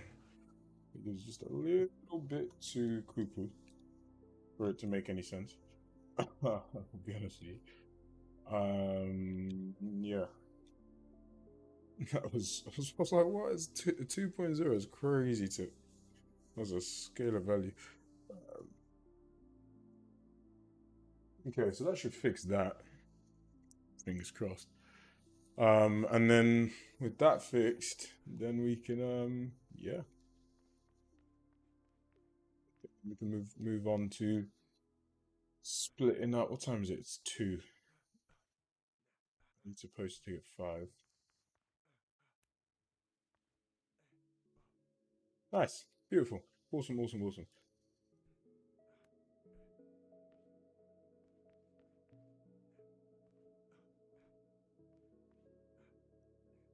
Fantastic, fantastic, fantastic.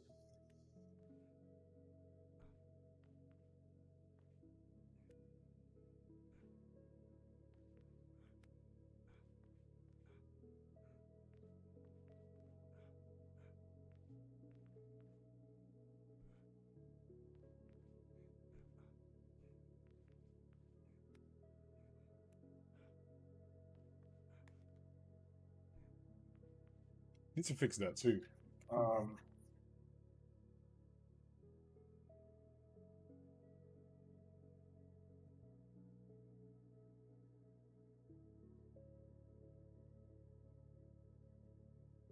Not sure why that isn't working, but I need to fix it.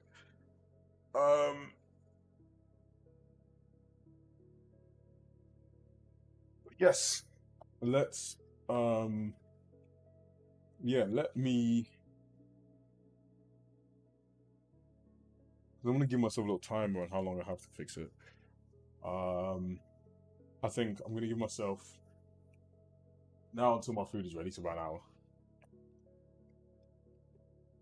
Stick it in real quick, I'll be right back.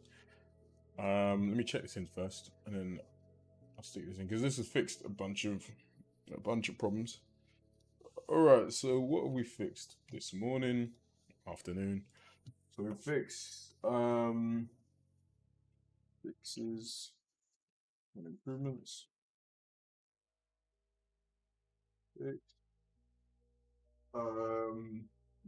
Jump across landing slide. Now we need force for at climax for all physics given movement.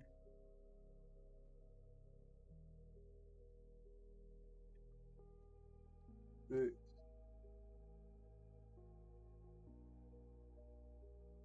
Updating landing target.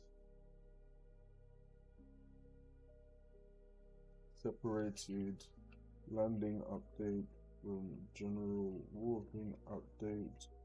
Give more control over when and why we update the target.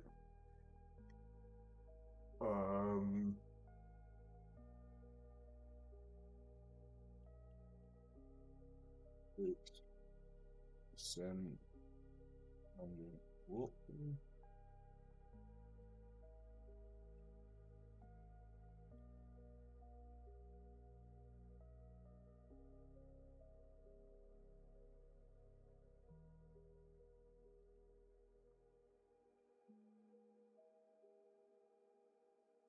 Moved, yeah, refactor. We moved the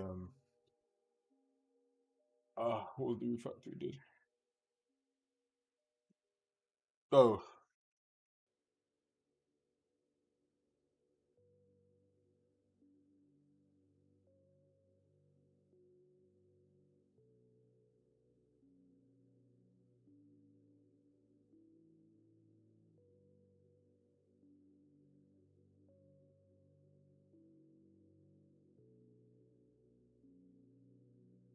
yeah, I want to get into a habit of being more concise with my my check-ins. I've been pretty bad with them over the last. All right, so let's split up those two movements. In terms of the pop and then the fully over. Because then what we can also have is that if you're on a climb up, if you're climbing and you want to just go whoop over, it could be a vault.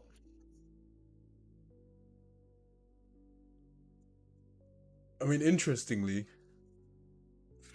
it's that case where if you are climbing, you know, and you want to do it, is its own unique thing, because that could be like you could do like a turn vault. Yeah, there's a lot of things you can do there that we kind of need to account for. I'm not gonna get into that today because it's too much. Yeah, you guys get the game on release. No, you get the game on release. Where it count for you as sales.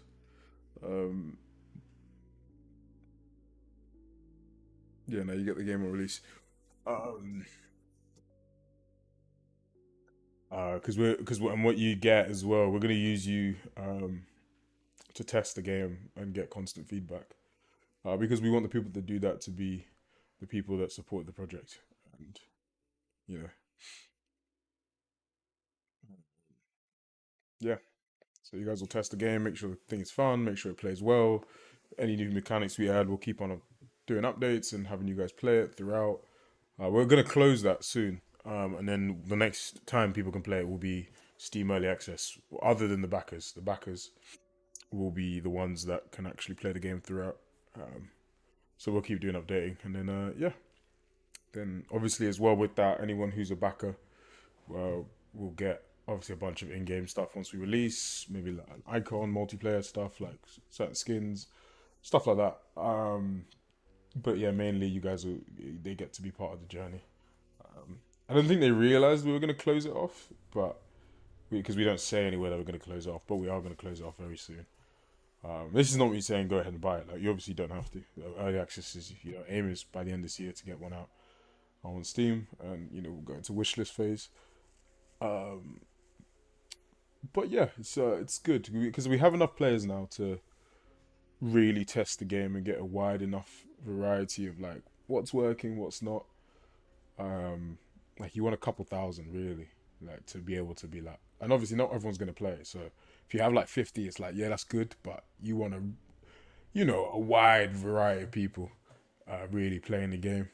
So I think we have that now, so we can transition into focusing on building the hype and traction and stuff and wish lists and stuff like that. Whilst giving back to people that want to be part of the journey and have supported us, and then also having a player base to test the game.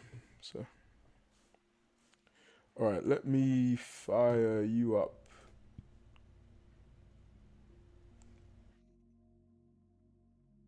Again.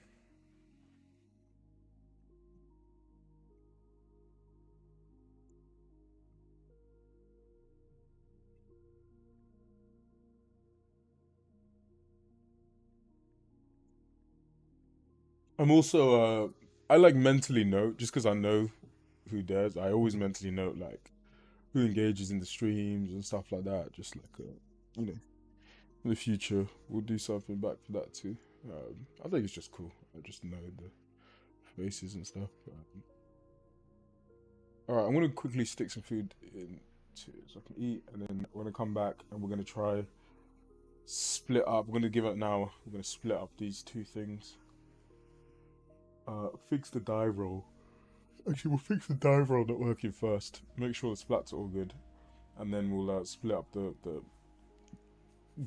wall vault kind of thing into the two separate movements and see how that fares. And then we'll fix the height stuff, the height warp stuff.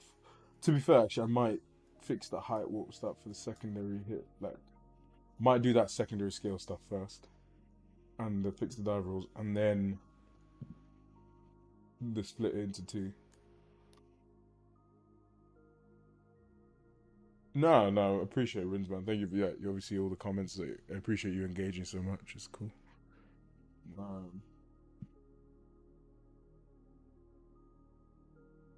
And I've got another fix to do, but I'll do the fence thing first. Do the other fix because I think for the clip, I can't just do the normal fence one. You know what I mean? Make that look nice. Yeah, do the fence thing.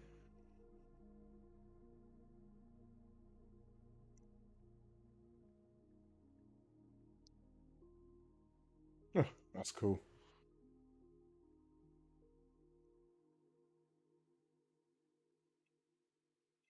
Yeah, I mean, me and Dad have been talking about how we can use AI for our AI in this game. More like some kind of reinforcement learning, kind of policy driven for like some complex chase scenes. So sort of training a model on an environment in terms of navigation, like climbing around so it knows how to move, and then allowing that, then when we say, oh, chase the player, it knows like it has paths that it can take based on how we've moved it around, kind of thing. It's an interesting. We haven't really nailed exactly how we're gonna go about doing it, but it's what we want to do.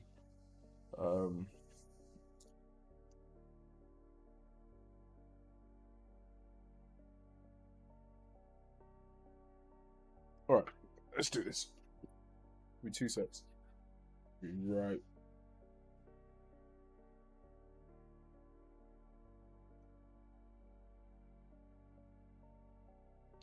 I'll put this little dev team to it. Team STORROR is a group of friends that grew up in the south of England that basically share a passion for parkour and adventure. We happen to have a massively diverse range of skills that allows us to take on a lot of crazy projects. Places we never would have gone without the team. Doing parkour in skyscrapers in Asia, Diving off bridges in Basel. running away from monkeys in India. We've jumped over Michael Bay. Always thinking bigger, trying to be more creative. Constantly looking for another adventure. It kind of makes perfect sense for us to set our sights into the gaming world. There's never been a project that has got us as excited as this one. STORROR Parkour Pro is the first parkour game solely about parkour and its culture. Connecting with your mates across the world, free roaming, multiplayer options. On the starting line with like all of your mates to have some crazy race across town. An open world exploration game where there'll be missions, Training, doing new challenges. Evading security. time trials. Massive roof gaps, slides through flumes, huge wall runs. Become immersed to a level at which you actually feel like you're a part of this sport. We want to build into the game the most ambitious animation technology, Taking the motion capture to a whole new level. completely fluid so that it feels exactly like you're doing parkour in real life. People always say, I really want to be able to do this, or I would love to be able to try parkour. There'll be a process of kind of character progression, learning the skills and abilities that you need. Through the tutorials, sharing techniques. That's it. Our goal is to make STORROR Parkour Pro the most progressive urban sports game ever. The effect that this could have on the parkour community is similar to what the Tony Hawk's franchise did for skateboarding. And having a parkour game on major consoles is going to completely change the sport.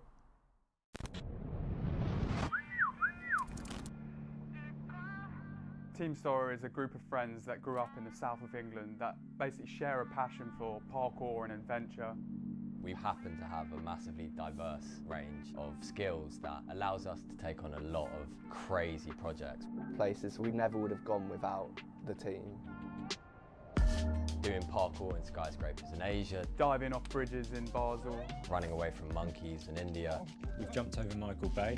Always thinking bigger, trying to be more creative. Constantly looking for another adventure. It kind of makes perfect sense for us to set our sights into the gaming world. There's never been a project that has got us as excited as this one. STORROR Parkour Pro is the first parkour game solely about parkour and its culture. Connecting with your mates across the world, free roaming, multiplayer options. On the starting line with like all of your mates to have some crazy race across town. An open world exploration game where there'll be missions, Training, doing new challenges. Evading security. time trials. Massive roof gaps, slides through flumes, huge wall runs. Become immersed to a level at which you actually feel like you're a part of this sport. We want to build into the game the most ambitious animation technology, Taking the motion capture to a whole new level. completely fluid so that it feels exactly like you're doing parkour in real life.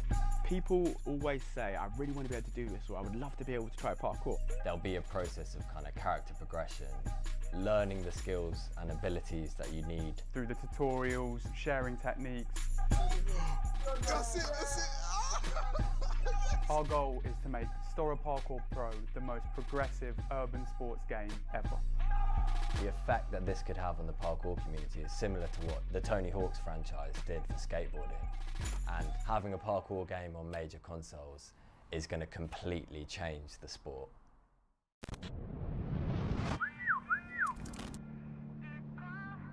Team STORROR is a group of friends that grew up in the south of England that basically share a passion for parkour and adventure. We happen to have a massively diverse range of skills that allows us to take on a lot of crazy projects. Places we never would have gone without the team. Doing parkour in skyscrapers in Asia, Diving off bridges in Basel. running away from monkeys in India. We've jumped over Michael Bay. Always thinking bigger, trying to be more creative. Constantly looking for another adventure. It kind of makes perfect sense for us to set our sights into the gaming world. There's never been a project that has got us as excited as this one. STORROR Parkour Pro is the first parkour game solely about parkour and its culture. Connecting with your mates across the world, free roaming, multiplayer options. On the starting line with like all of your mates to have some crazy race across town. An open world exploration game where there'll be missions, Training, doing new challenges. Evading security. time trials. Massive roof gaps, slides through flumes, huge wall runs. Become immersed to a level at which you actually feel like you're a part of this sport. We want to build into the game the most ambitious animation technology, Taking the motion capture to a whole new level. completely fluid so that it feels exactly like you're doing parkour in real life. People always say, I really want to be able to do this, or I would love to be able to try parkour. There'll be a process of kind of character progression, learning the skills and abilities that you need. Through the tutorials, sharing techniques. That's it. Our goal is to make STORROR Parkour Pro the most progressive urban sports game ever.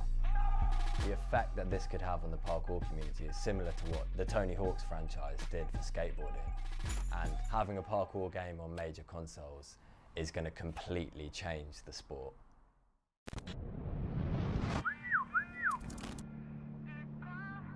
Team STORROR is a group of friends that grew up in the south of England that basically share a passion for parkour and adventure. We happen to have a massively diverse range of skills that allows us to take on a lot of crazy projects. Places we never would have gone without the team. Doing parkour in skyscrapers in Asia, Diving off bridges in Basel. running away from monkeys in India. We've jumped over Michael Bay. Always thinking bigger, trying to be more creative. Constantly looking for another adventure. It kind of makes perfect sense for us to set our sights into the gaming world. There's never been a project that has got us as excited as this one. STORROR Parkour Pro is the first parkour game solely about parkour and its culture. Connecting with your mates across the world, free roaming, multiplayer options. On the starting line with like all of your mates to have some crazy race across town. An open world exploration game where there'll be missions, Training, doing new challenges. Evading security. time trials. Massive roof gaps, slides through flumes, huge wall runs. Become immersed to a level at which you actually feel like you're a part of this sport. We want to build into the game the most ambitious animation technology, Taking the motion capture to a whole new level. completely fluid so that it feels exactly like you're doing parkour in real life. People always say, I really want to be able to do this, or I would love to be able to try parkour. There'll be a process of kind of character progression, learning the skills and abilities that you need. Through the tutorials, sharing techniques. That's it. Our goal is to make STORROR Parkour Pro the most progressive urban sports game ever. The effect that this could have on the parkour community is similar to what the Tony Hawk's franchise did for skateboarding. And having a parkour game on major consoles is going to completely change the sport.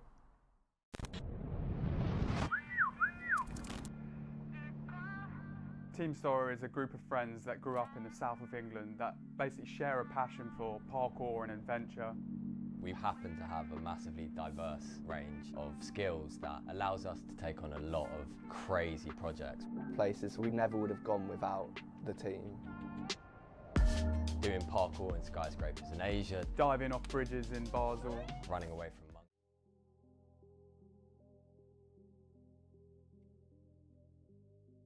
That's what the Rocket League AI was, reinforcement learning 2. Yeah, it's mostly what it is, right? So most way to train some kind of agent. I've seen someone do similar navigating spaces. They make a path for the agent to follow. There's 2 ways. He adds checkpoints and the agent gets rewarded for reaching the checkpoint, or rewarded for following a path, but small rewards, or we're just getting in. Yeah, exactly. It'd be similar to that.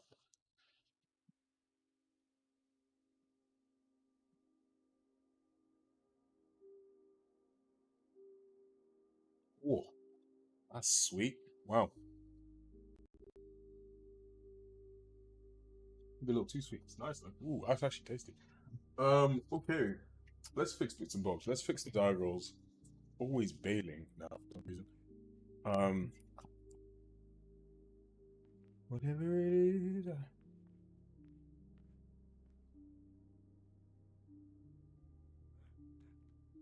Yeah, so this I don't like.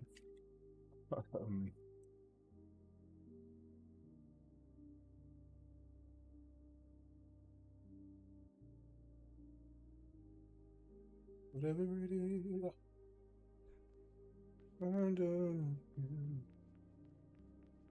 Oh yeah.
That makes complete sense, right? um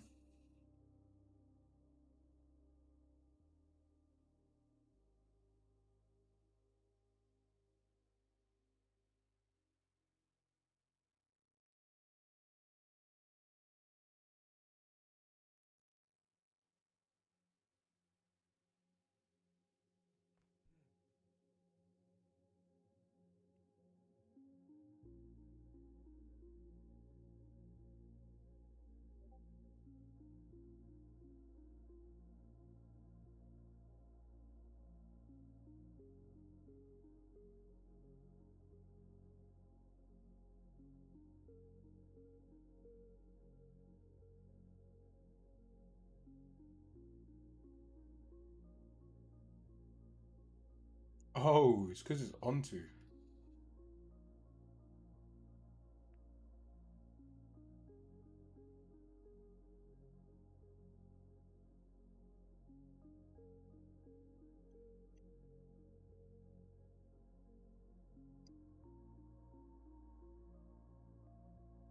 That makes complete and utter sense. It's just because of the width of it. Um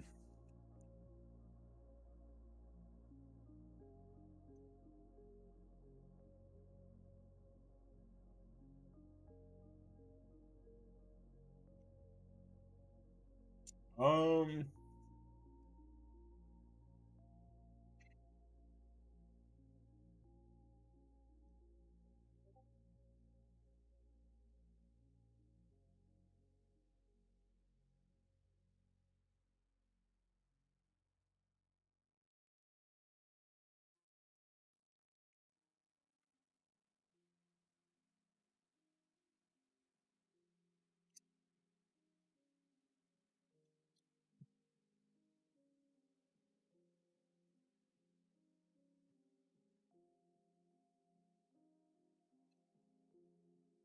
one of these things here with the diver that we can do is if it's onto make it over.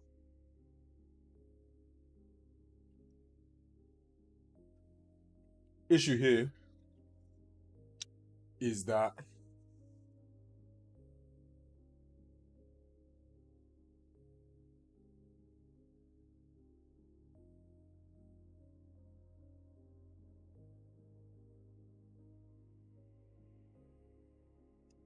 Yeah, onto doesn't check if you've got a valid landing.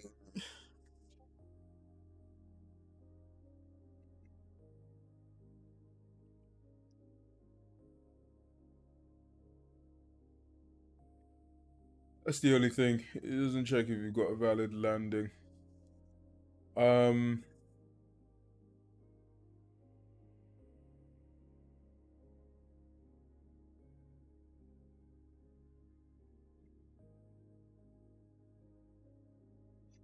Yeah, it doesn't check if you've got a valid landing. Okay. Let's think about it this way then. It's not much of a problem actually. Like it's not really a problem because we will want to do onto. But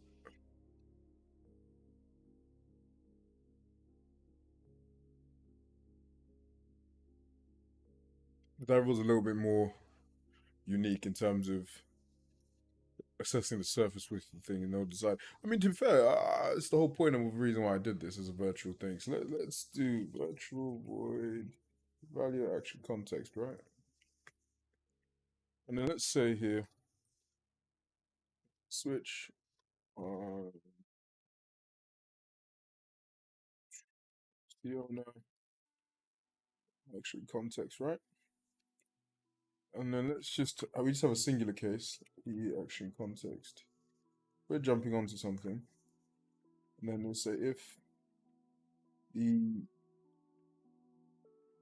get ledge data, the surface width is less than, and like realistically, you know, what can you dive over? Something probably, let's do like 100 per 0, because normally now we're 60, but let's up it. Siona context, the actual context.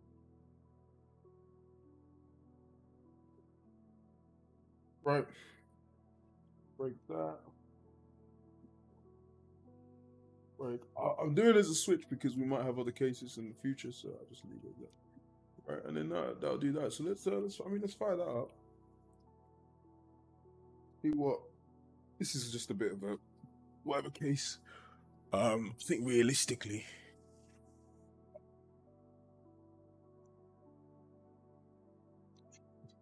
just so we can generalize it a little bit. Dive roll, you can dive over a little bit of a longer object. Wall pop to dash vault transition was looking pretty slick. Yeah, it was looking good. There's more we need to do.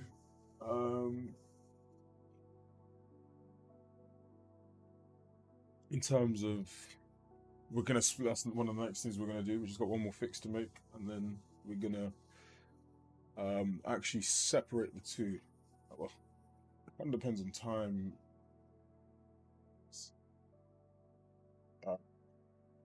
I also need to record and edit a social media clip today. I quite like having it done before. I'm going to post it at like 5, but I quite like having it all done, edited, ready to go before 5.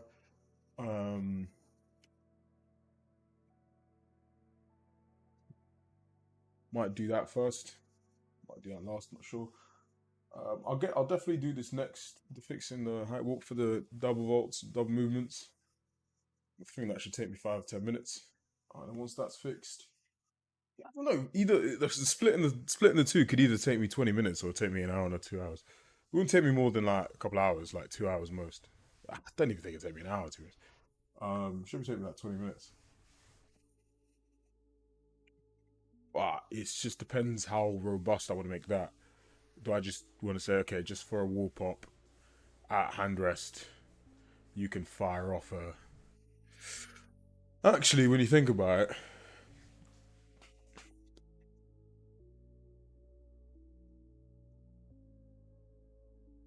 because it's a bit of a unique case, right? Because it's a cute action.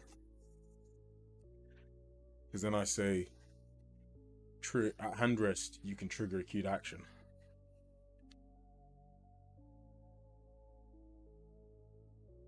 Ooh.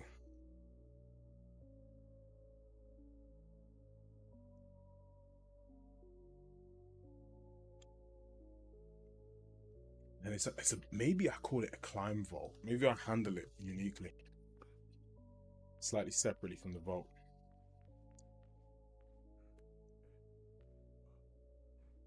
What did I just do? Oh yeah, the fucking die roll.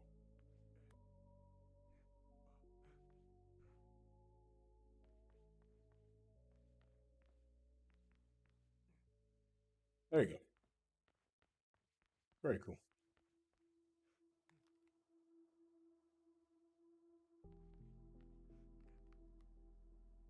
Cool.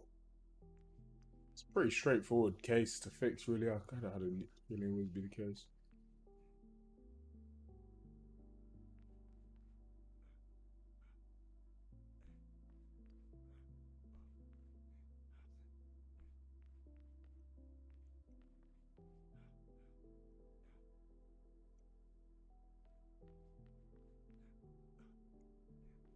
I also want to drastically improve that, but weirdly, the splat's an interesting one because it needs to be drastically improved. But even in this crappy case, it's not as terrible as I thought it would be. I think the sync just needs to be smoother. I don't really mind it, even in the way it is now.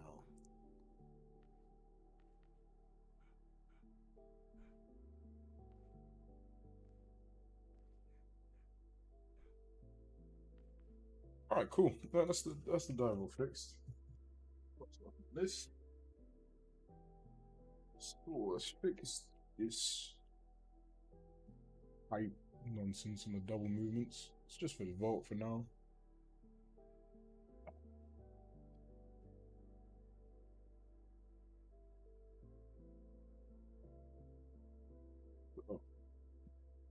Everything's a bit, it's all a bit too convoluted at the moment. So what I'm going to do this weekend is just a big old refactor.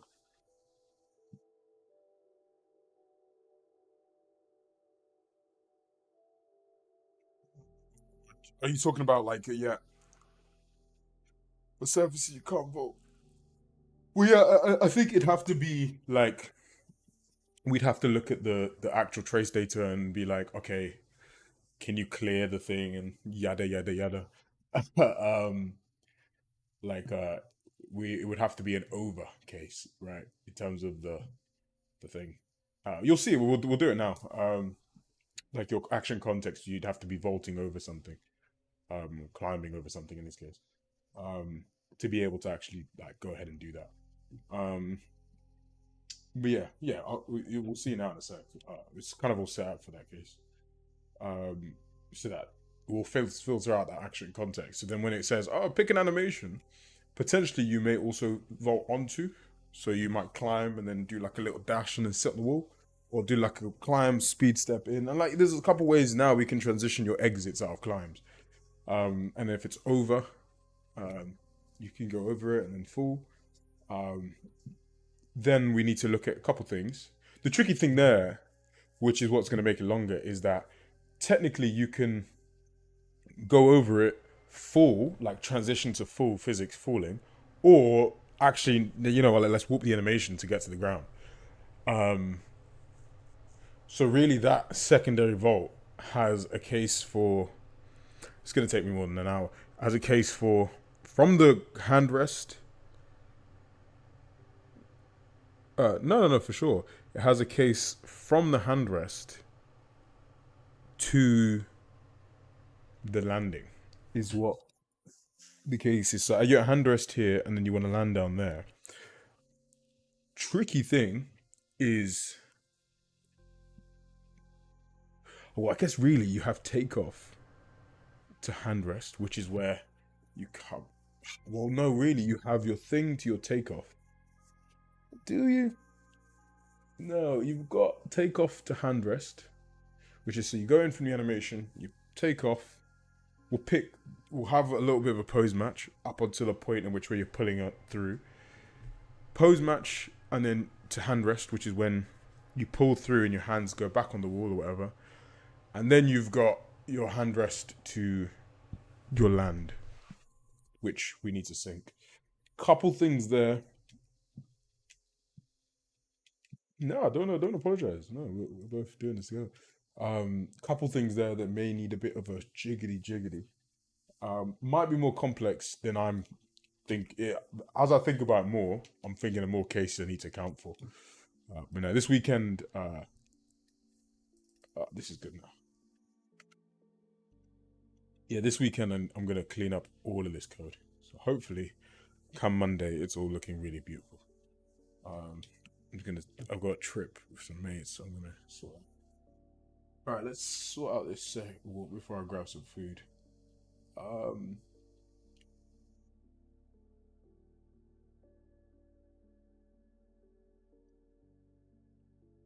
Because this is not only that, unfortunately, is valid. We need that too. That is the other thing. We not only need a valid scale, we need a valid height wall. I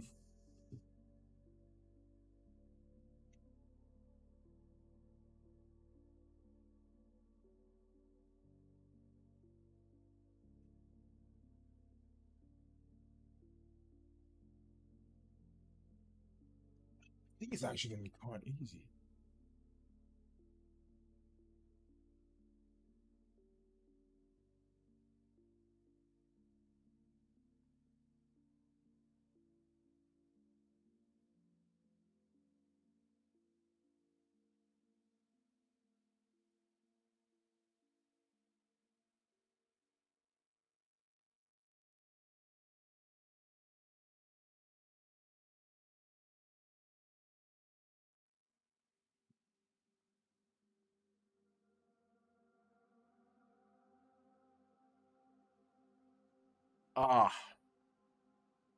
This one's tricky. It's the same thing.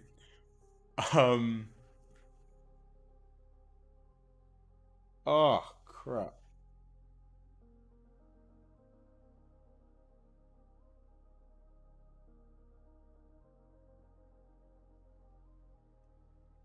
Because now we're saying, well, one might have the appropriate height scale.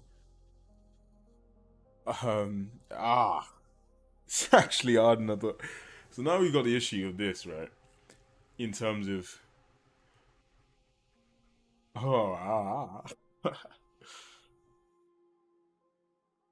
okay. So you've got one, so there's two problems. Not problems, but things we gotta sort. So the first case is, say you're on a box, right? Because now we're saying, oh yeah, so now we're saying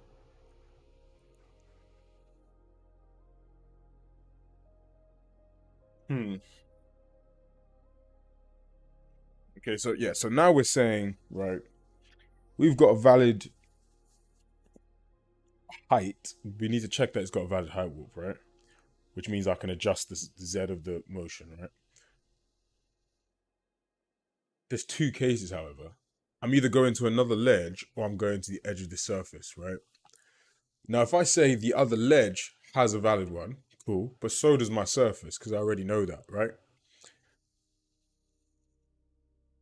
So now when I go about doing it, and I go about picking the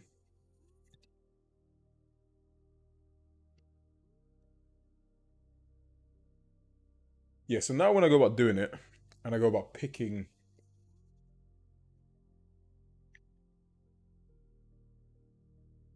okay, so now when I go about doing it and picking between, because currently I pick between, oh, you could go to the ledge or you go to the edge of the surface, the object you're on. But we pick the one with the better distance scale, right? The one that moves forward and backwards better. However, you could have one with a better scale, but it's not got a valid Z. Therefore, you need to actually pick the other one, which has the worst scale, if it's still valid, but has the valid height scale. And then you say, well, what if they both have valid distance and height scales? Which one do you pick? Well, you actually then need to pick the one that is weighted the best out of them two. So you both of them combined, which has a lower weight, in total. So which one are you going to be adjusting the height of the least, and which one are you going to be adjusting the distance of the least, and therefore you pick the most optimal point to sink to. Or we ignore that, right? We ignore that and we say the height simply is used to decide whether or not we can use the distance. I think that's a better way of doing it. Because then it does it, if they can both be warped height-wise, they're both valid. Then the best one we pick has to be that based on what the distance of the movement is. Because that's what we care about the most, right? Because that's going to be driven by your speed to decide if you want to go for the further one or closer one. So that's fine. So then the height simply needs to decide, can I do both?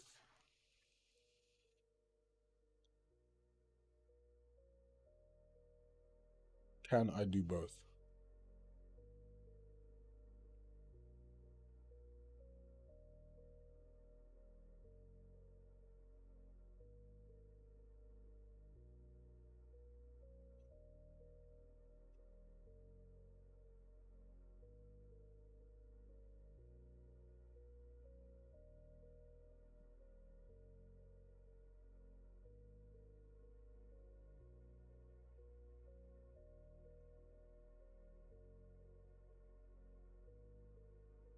Wow.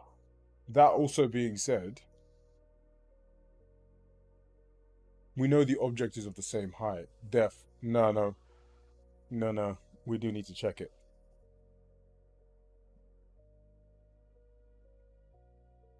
So if I say get the secondary height scale for each one.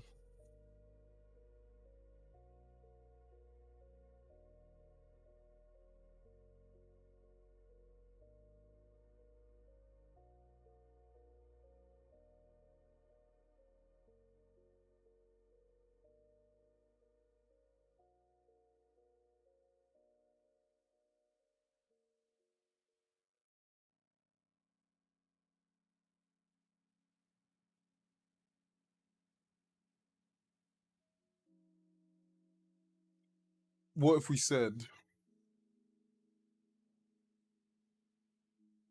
get your, so use this, right? Compare both. Yeah, take this, compare both.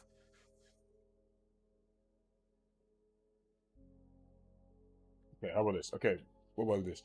We do this, right? We say compare both the ledge and the surface, right? If the ledge is valid,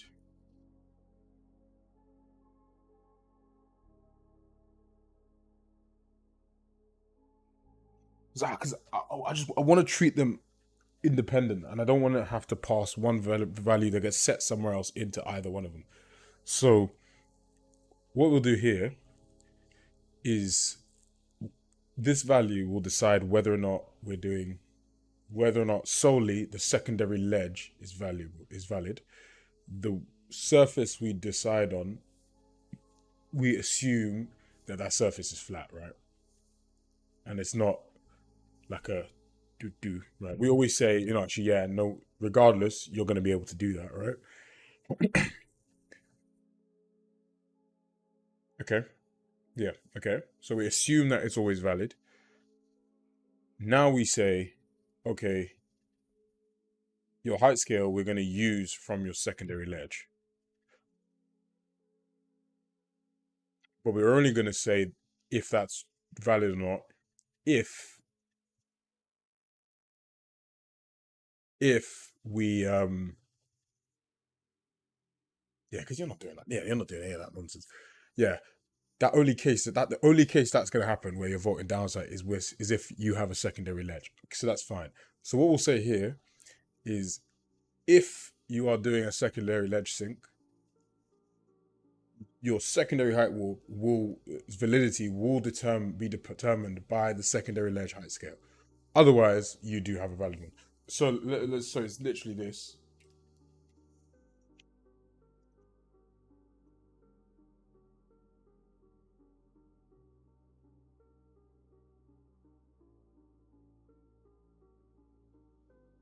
Right, so if you're doing it, so then what would we can do here? So is otherwise it's gonna be true. Right? And then we say this guy doesn't care about this. Just cares about this. This doesn't need to do that. And then we say, get your secondary height scale, which is going to be off the ledge. If it's a secondary sink, therefore then do the thing. And I think that should fix it. Because we know which one we're sinking to distance-wise. Now, if we need a ledge to sink height-wise, we do so. Otherwise, we've got the same surface height, so all is good in the world.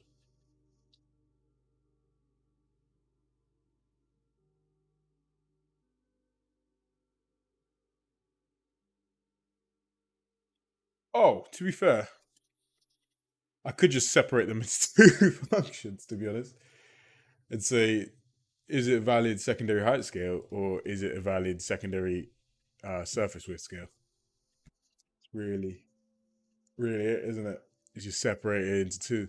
I don't know why I was overcomplicating that. For now, I don't need that because I don't actually compute the height of the end surface if there's a slope. So yeah, this is actually the way. Yeah, I'm an idiot.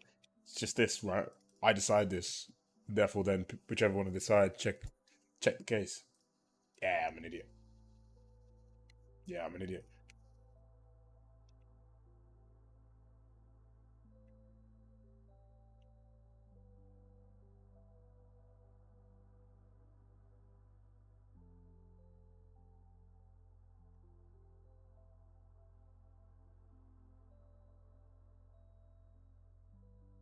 Grab all this because it's gonna be similar. Now let's go through. Yeah, it's yeah, like that. I think I already do the decision-making process for whether or not I'm gonna sink to the end of this object I'm on or the next ledge. So now just based on that decision process, decide on the scale for that appropriate one height-wise. But I was thinking, oh, I need to decide for both independently. But then that would mean I need to weight them because they can both be valid. But I've already picked one. I now just need to say the one I pick is that valid. So, yeah, that's pretty fine. What I could even do, nah, let's not do that nonsense. Let's just do this for now. And that still isolates the function enough. This then we just have a secondary ledge height scale and then a secondary surface edge height scale that we just choose between the two.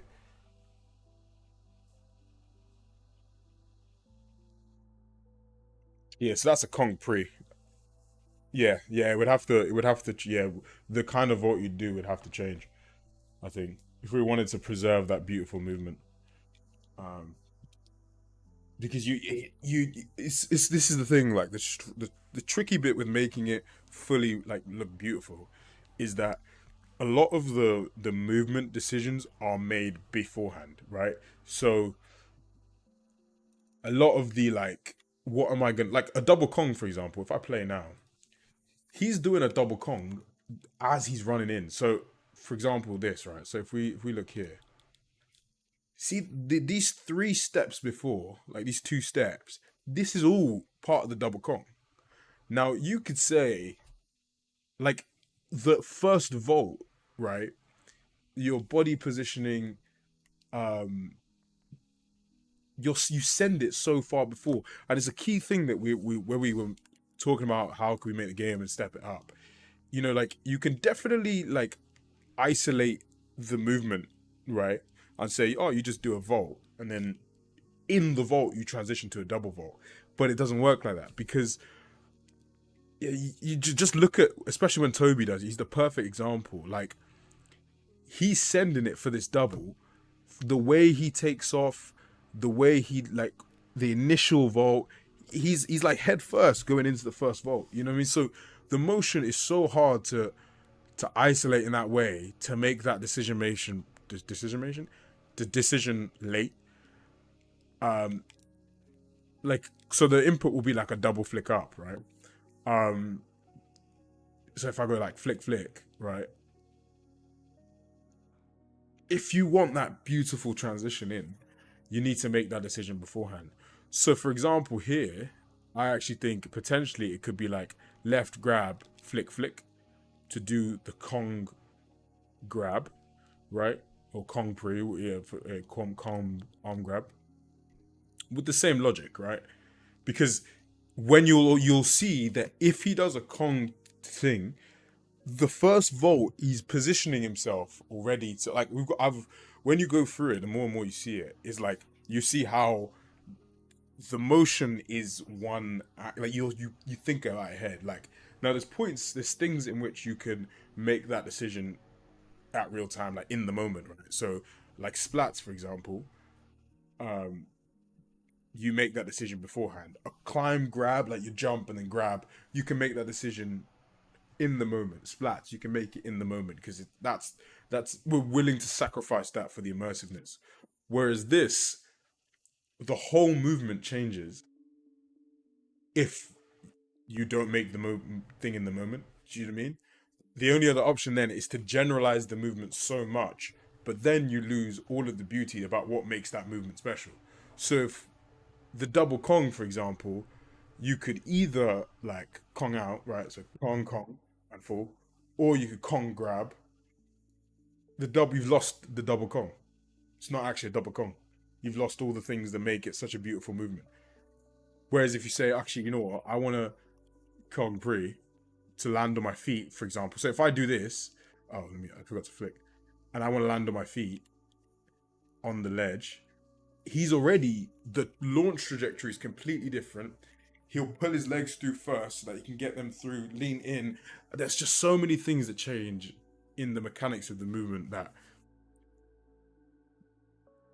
to make that decision real time.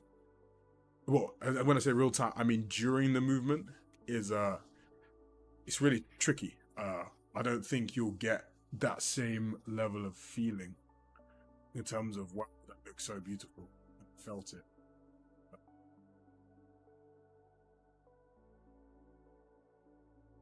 But yeah, see, like a Kong to speed step, right?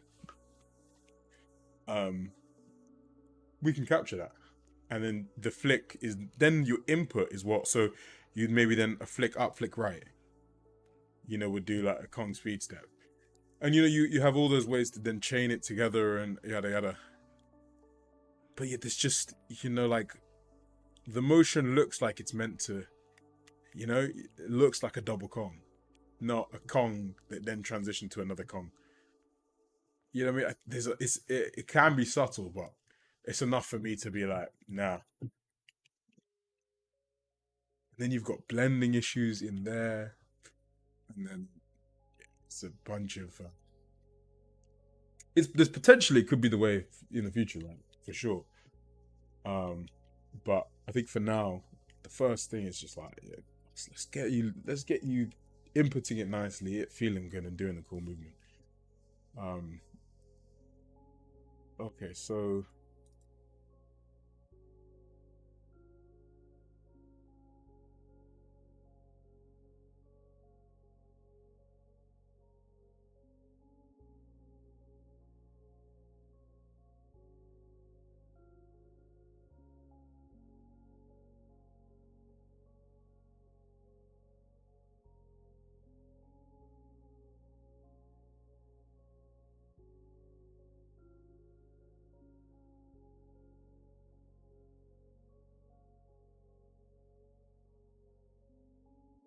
Ooh, the other thing I didn't think about this guy. So how my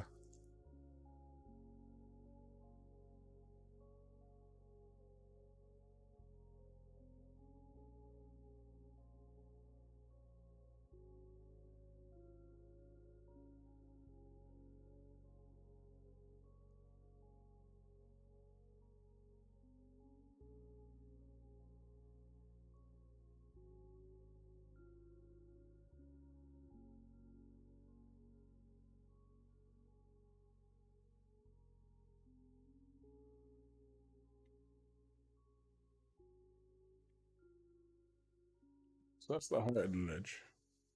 It's this, right? And then we're gonna say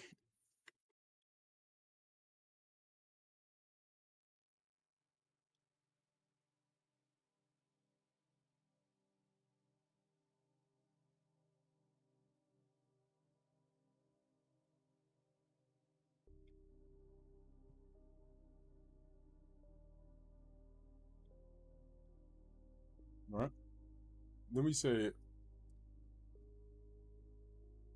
okay, it's gonna be tricky because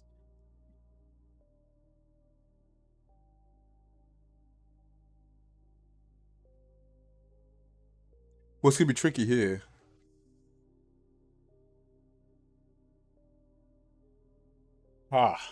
Scheiße. Is if it goes negative, but in the thing it goes positive, and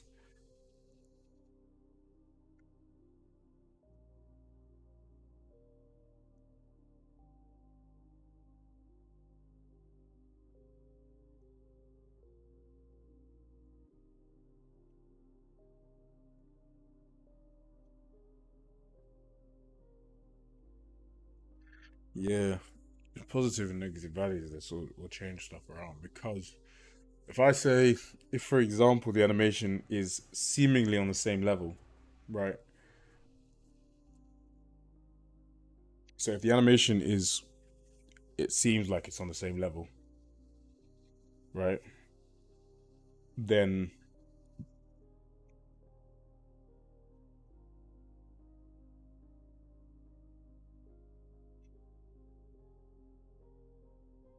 yeah, no, definitely, I agree. I think that'll come from how you can actually pick up the further ledges and stuff based on your trajectory distance. Um,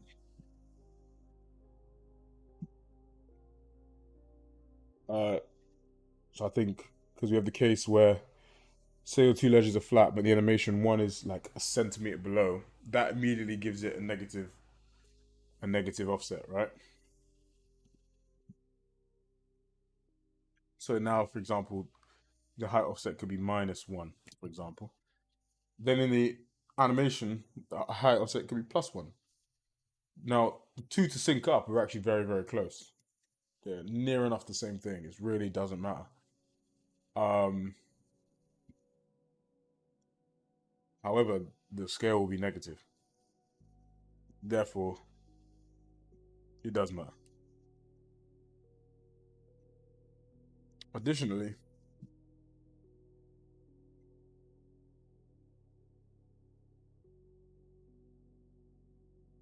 yeah, sizer. Because the less you travel, the more, yeah, like the less distance is traveled in here, the more the scale is a problem.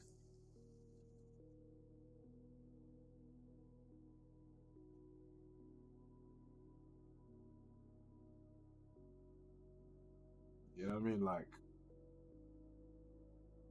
if I travel 25 centimeters down, and one travels 10, that's a scale of 2 point something. But realistically, in the animation, you're moving it 10, you're translating it 10 centimeters down, which wouldn't be a problem.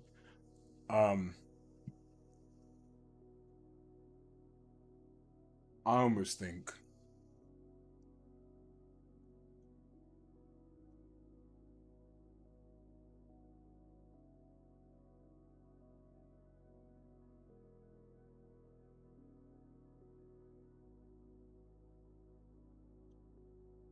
maybe if we also check if it's a valid height offset.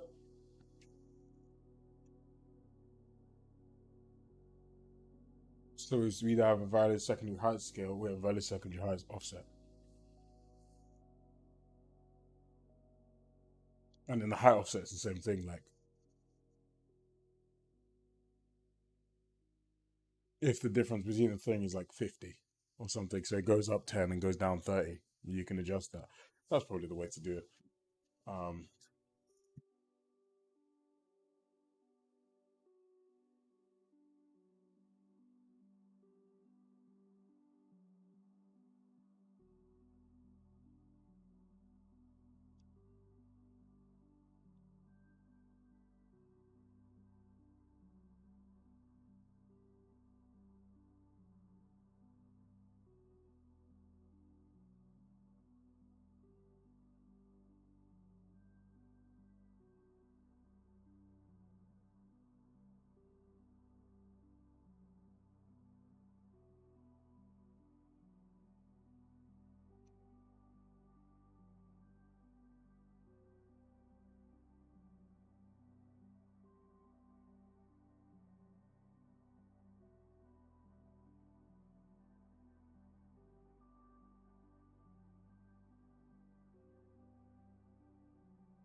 do this, right? Well, let's do this first. So we say, let's just animate. No, we don't care. Um,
Realistically, I could do this both in the same thing. It's a bit of a waste to double up like that. Yeah. Oh well.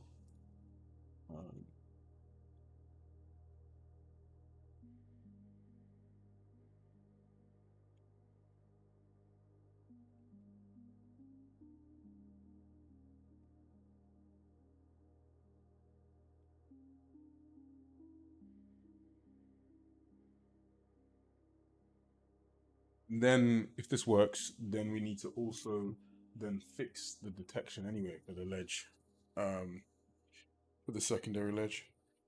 But this should stop that case happening. In the first place, right? Yeah, this should stop that annoying case happening, and then we'll double it up by never even pick it, like by reinforcing the quality of that secondary ledge detection by checking for occlusions below when you're below your actual pre-level. So that is in right when we do our secondary leg. I say check for occlusion is false. Yeah.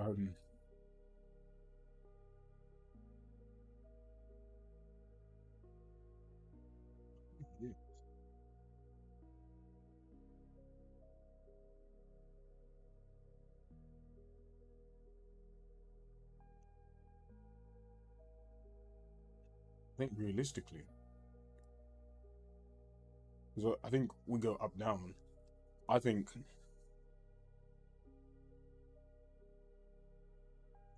we want to check for occlusion.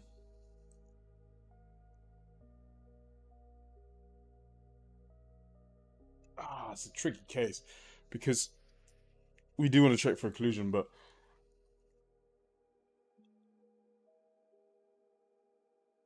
oh no, actually, check for occlusion if I is less than I is less than 0. So because I starts at like number of traces is like 500 or some shit. I is 1,000. No, because the number of traces goes to like say we have a min height of 500 and max of 500. Yeah, it'd be minus that, so it could be 1,000, right?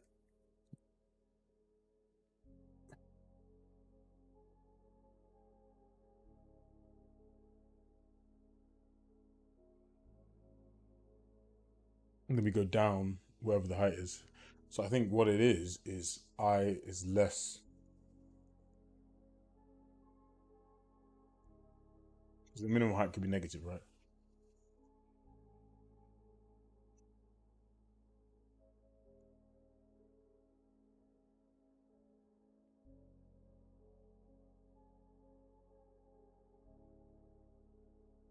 But then it's really like positive, it doesn't matter.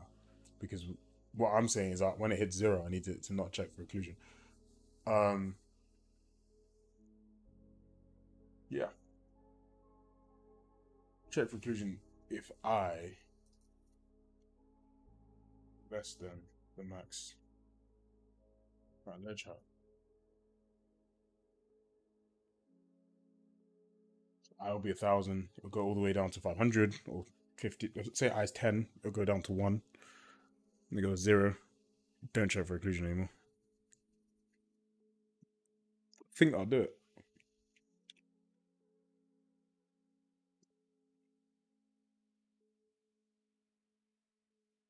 I think that will do it. Weirdly.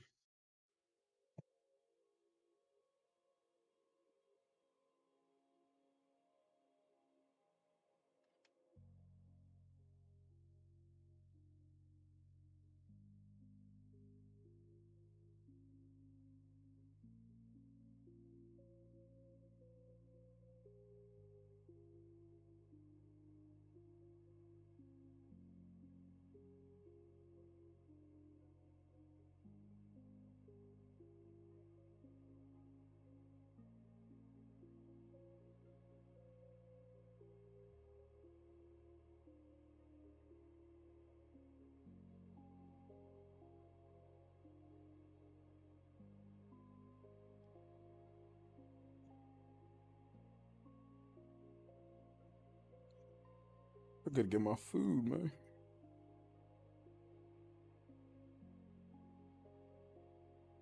Then I gotta do this video.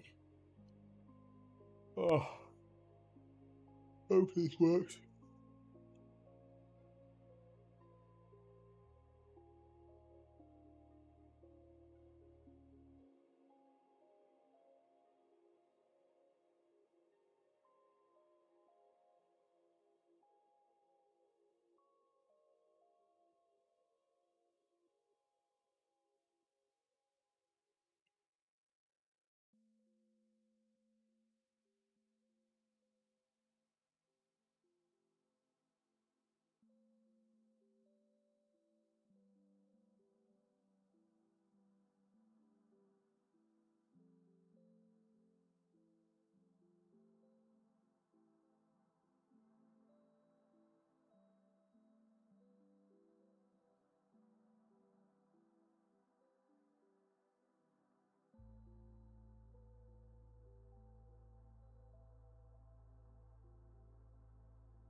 Nice.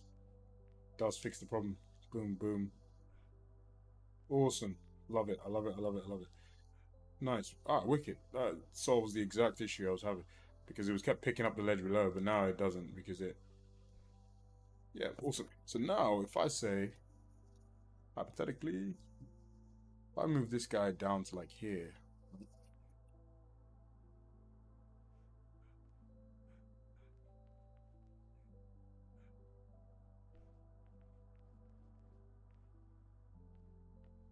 Oh, it doesn't actually pick up the ledge. Interesting.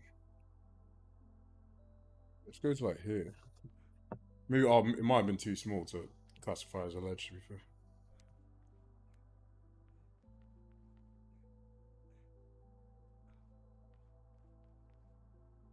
It does pick up. Now we'll see if this is going to be able to do that.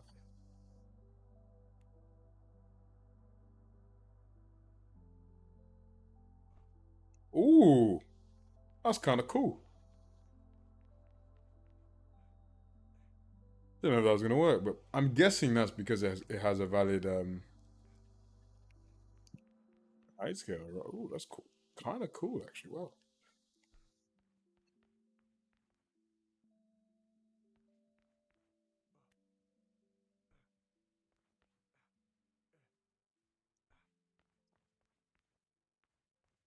I mean, already it detects the thing way, way, way, way, way better. So that's all good already. Let's just jump in here.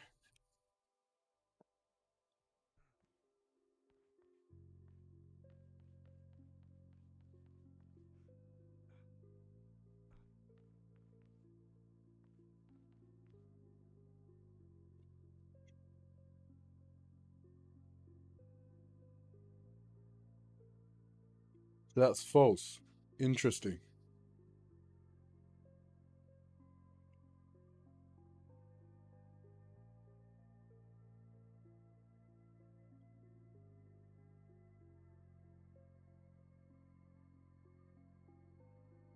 $1.506.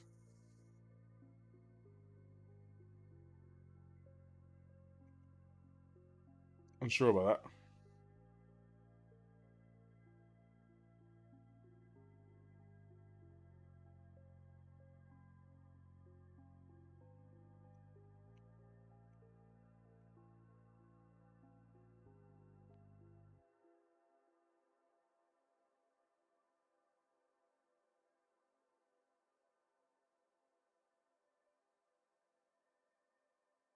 Okay, the height offset is 14.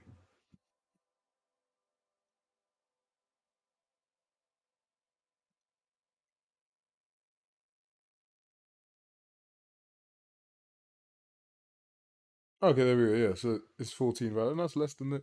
Okay, a high offset of 14 makes sense. I'm guessing because it's actually not that, but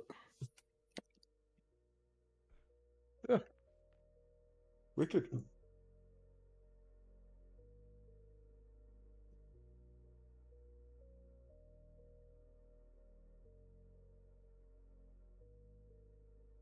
Oh, hold on. No, that's completely wrong. Hold on.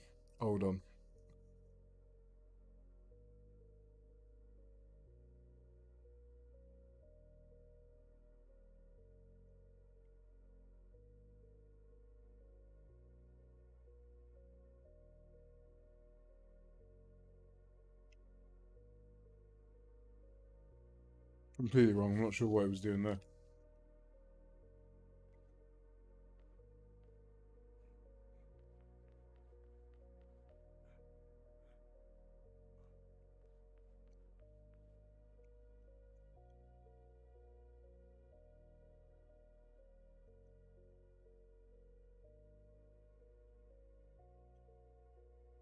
Oh, I'm an absolute dummy. Oh, have I done that for both? Yeah, I have. Ooh, okay, whoops.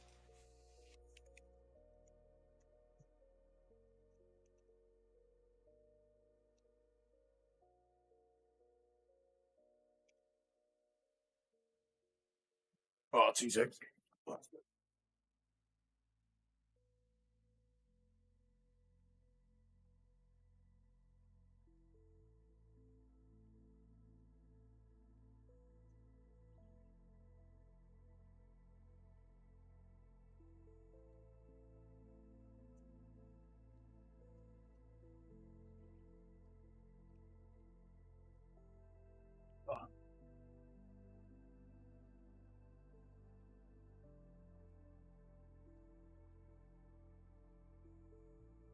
Huh. That doesn't help. Yeah. Kind of need that to be correct. I was like, so high? It's just 0.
Cool. So it's about 50 down, which makes sense. Yeah, negative 50. Okay, let's try and rest. 140. 160. So it goes up too, to be fair.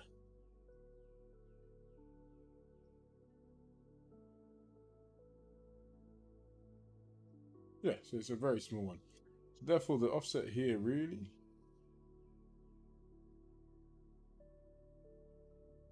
is negative 51.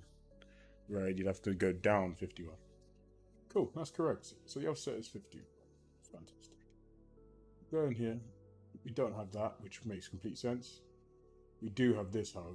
Therefore, make it valid. Cool. That does exactly what I wanted it to do. Perfection. Yeah, values are all good. Happy days with that. Yeah.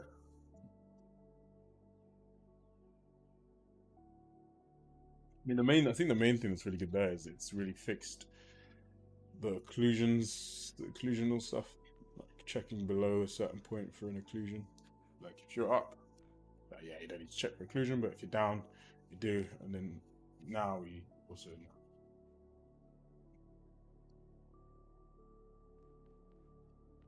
Oh, God, I'm hungry. I can't lie to you.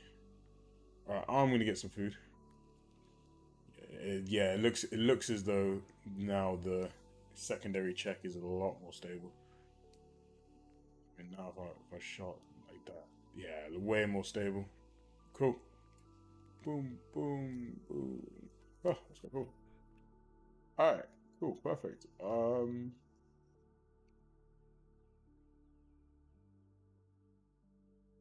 Awesome. I am going to get some food. And I shall be back in a bit. We'll check this in. We'll be done. Actually, quite a bit. Fix it. It's done. Fix. Alright, double vault's in a stable place. When I'm back, two things.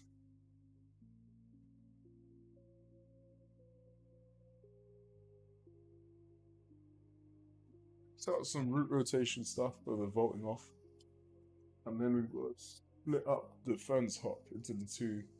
I say fence hop, like vault over, climb, vault over, into the two separate stages.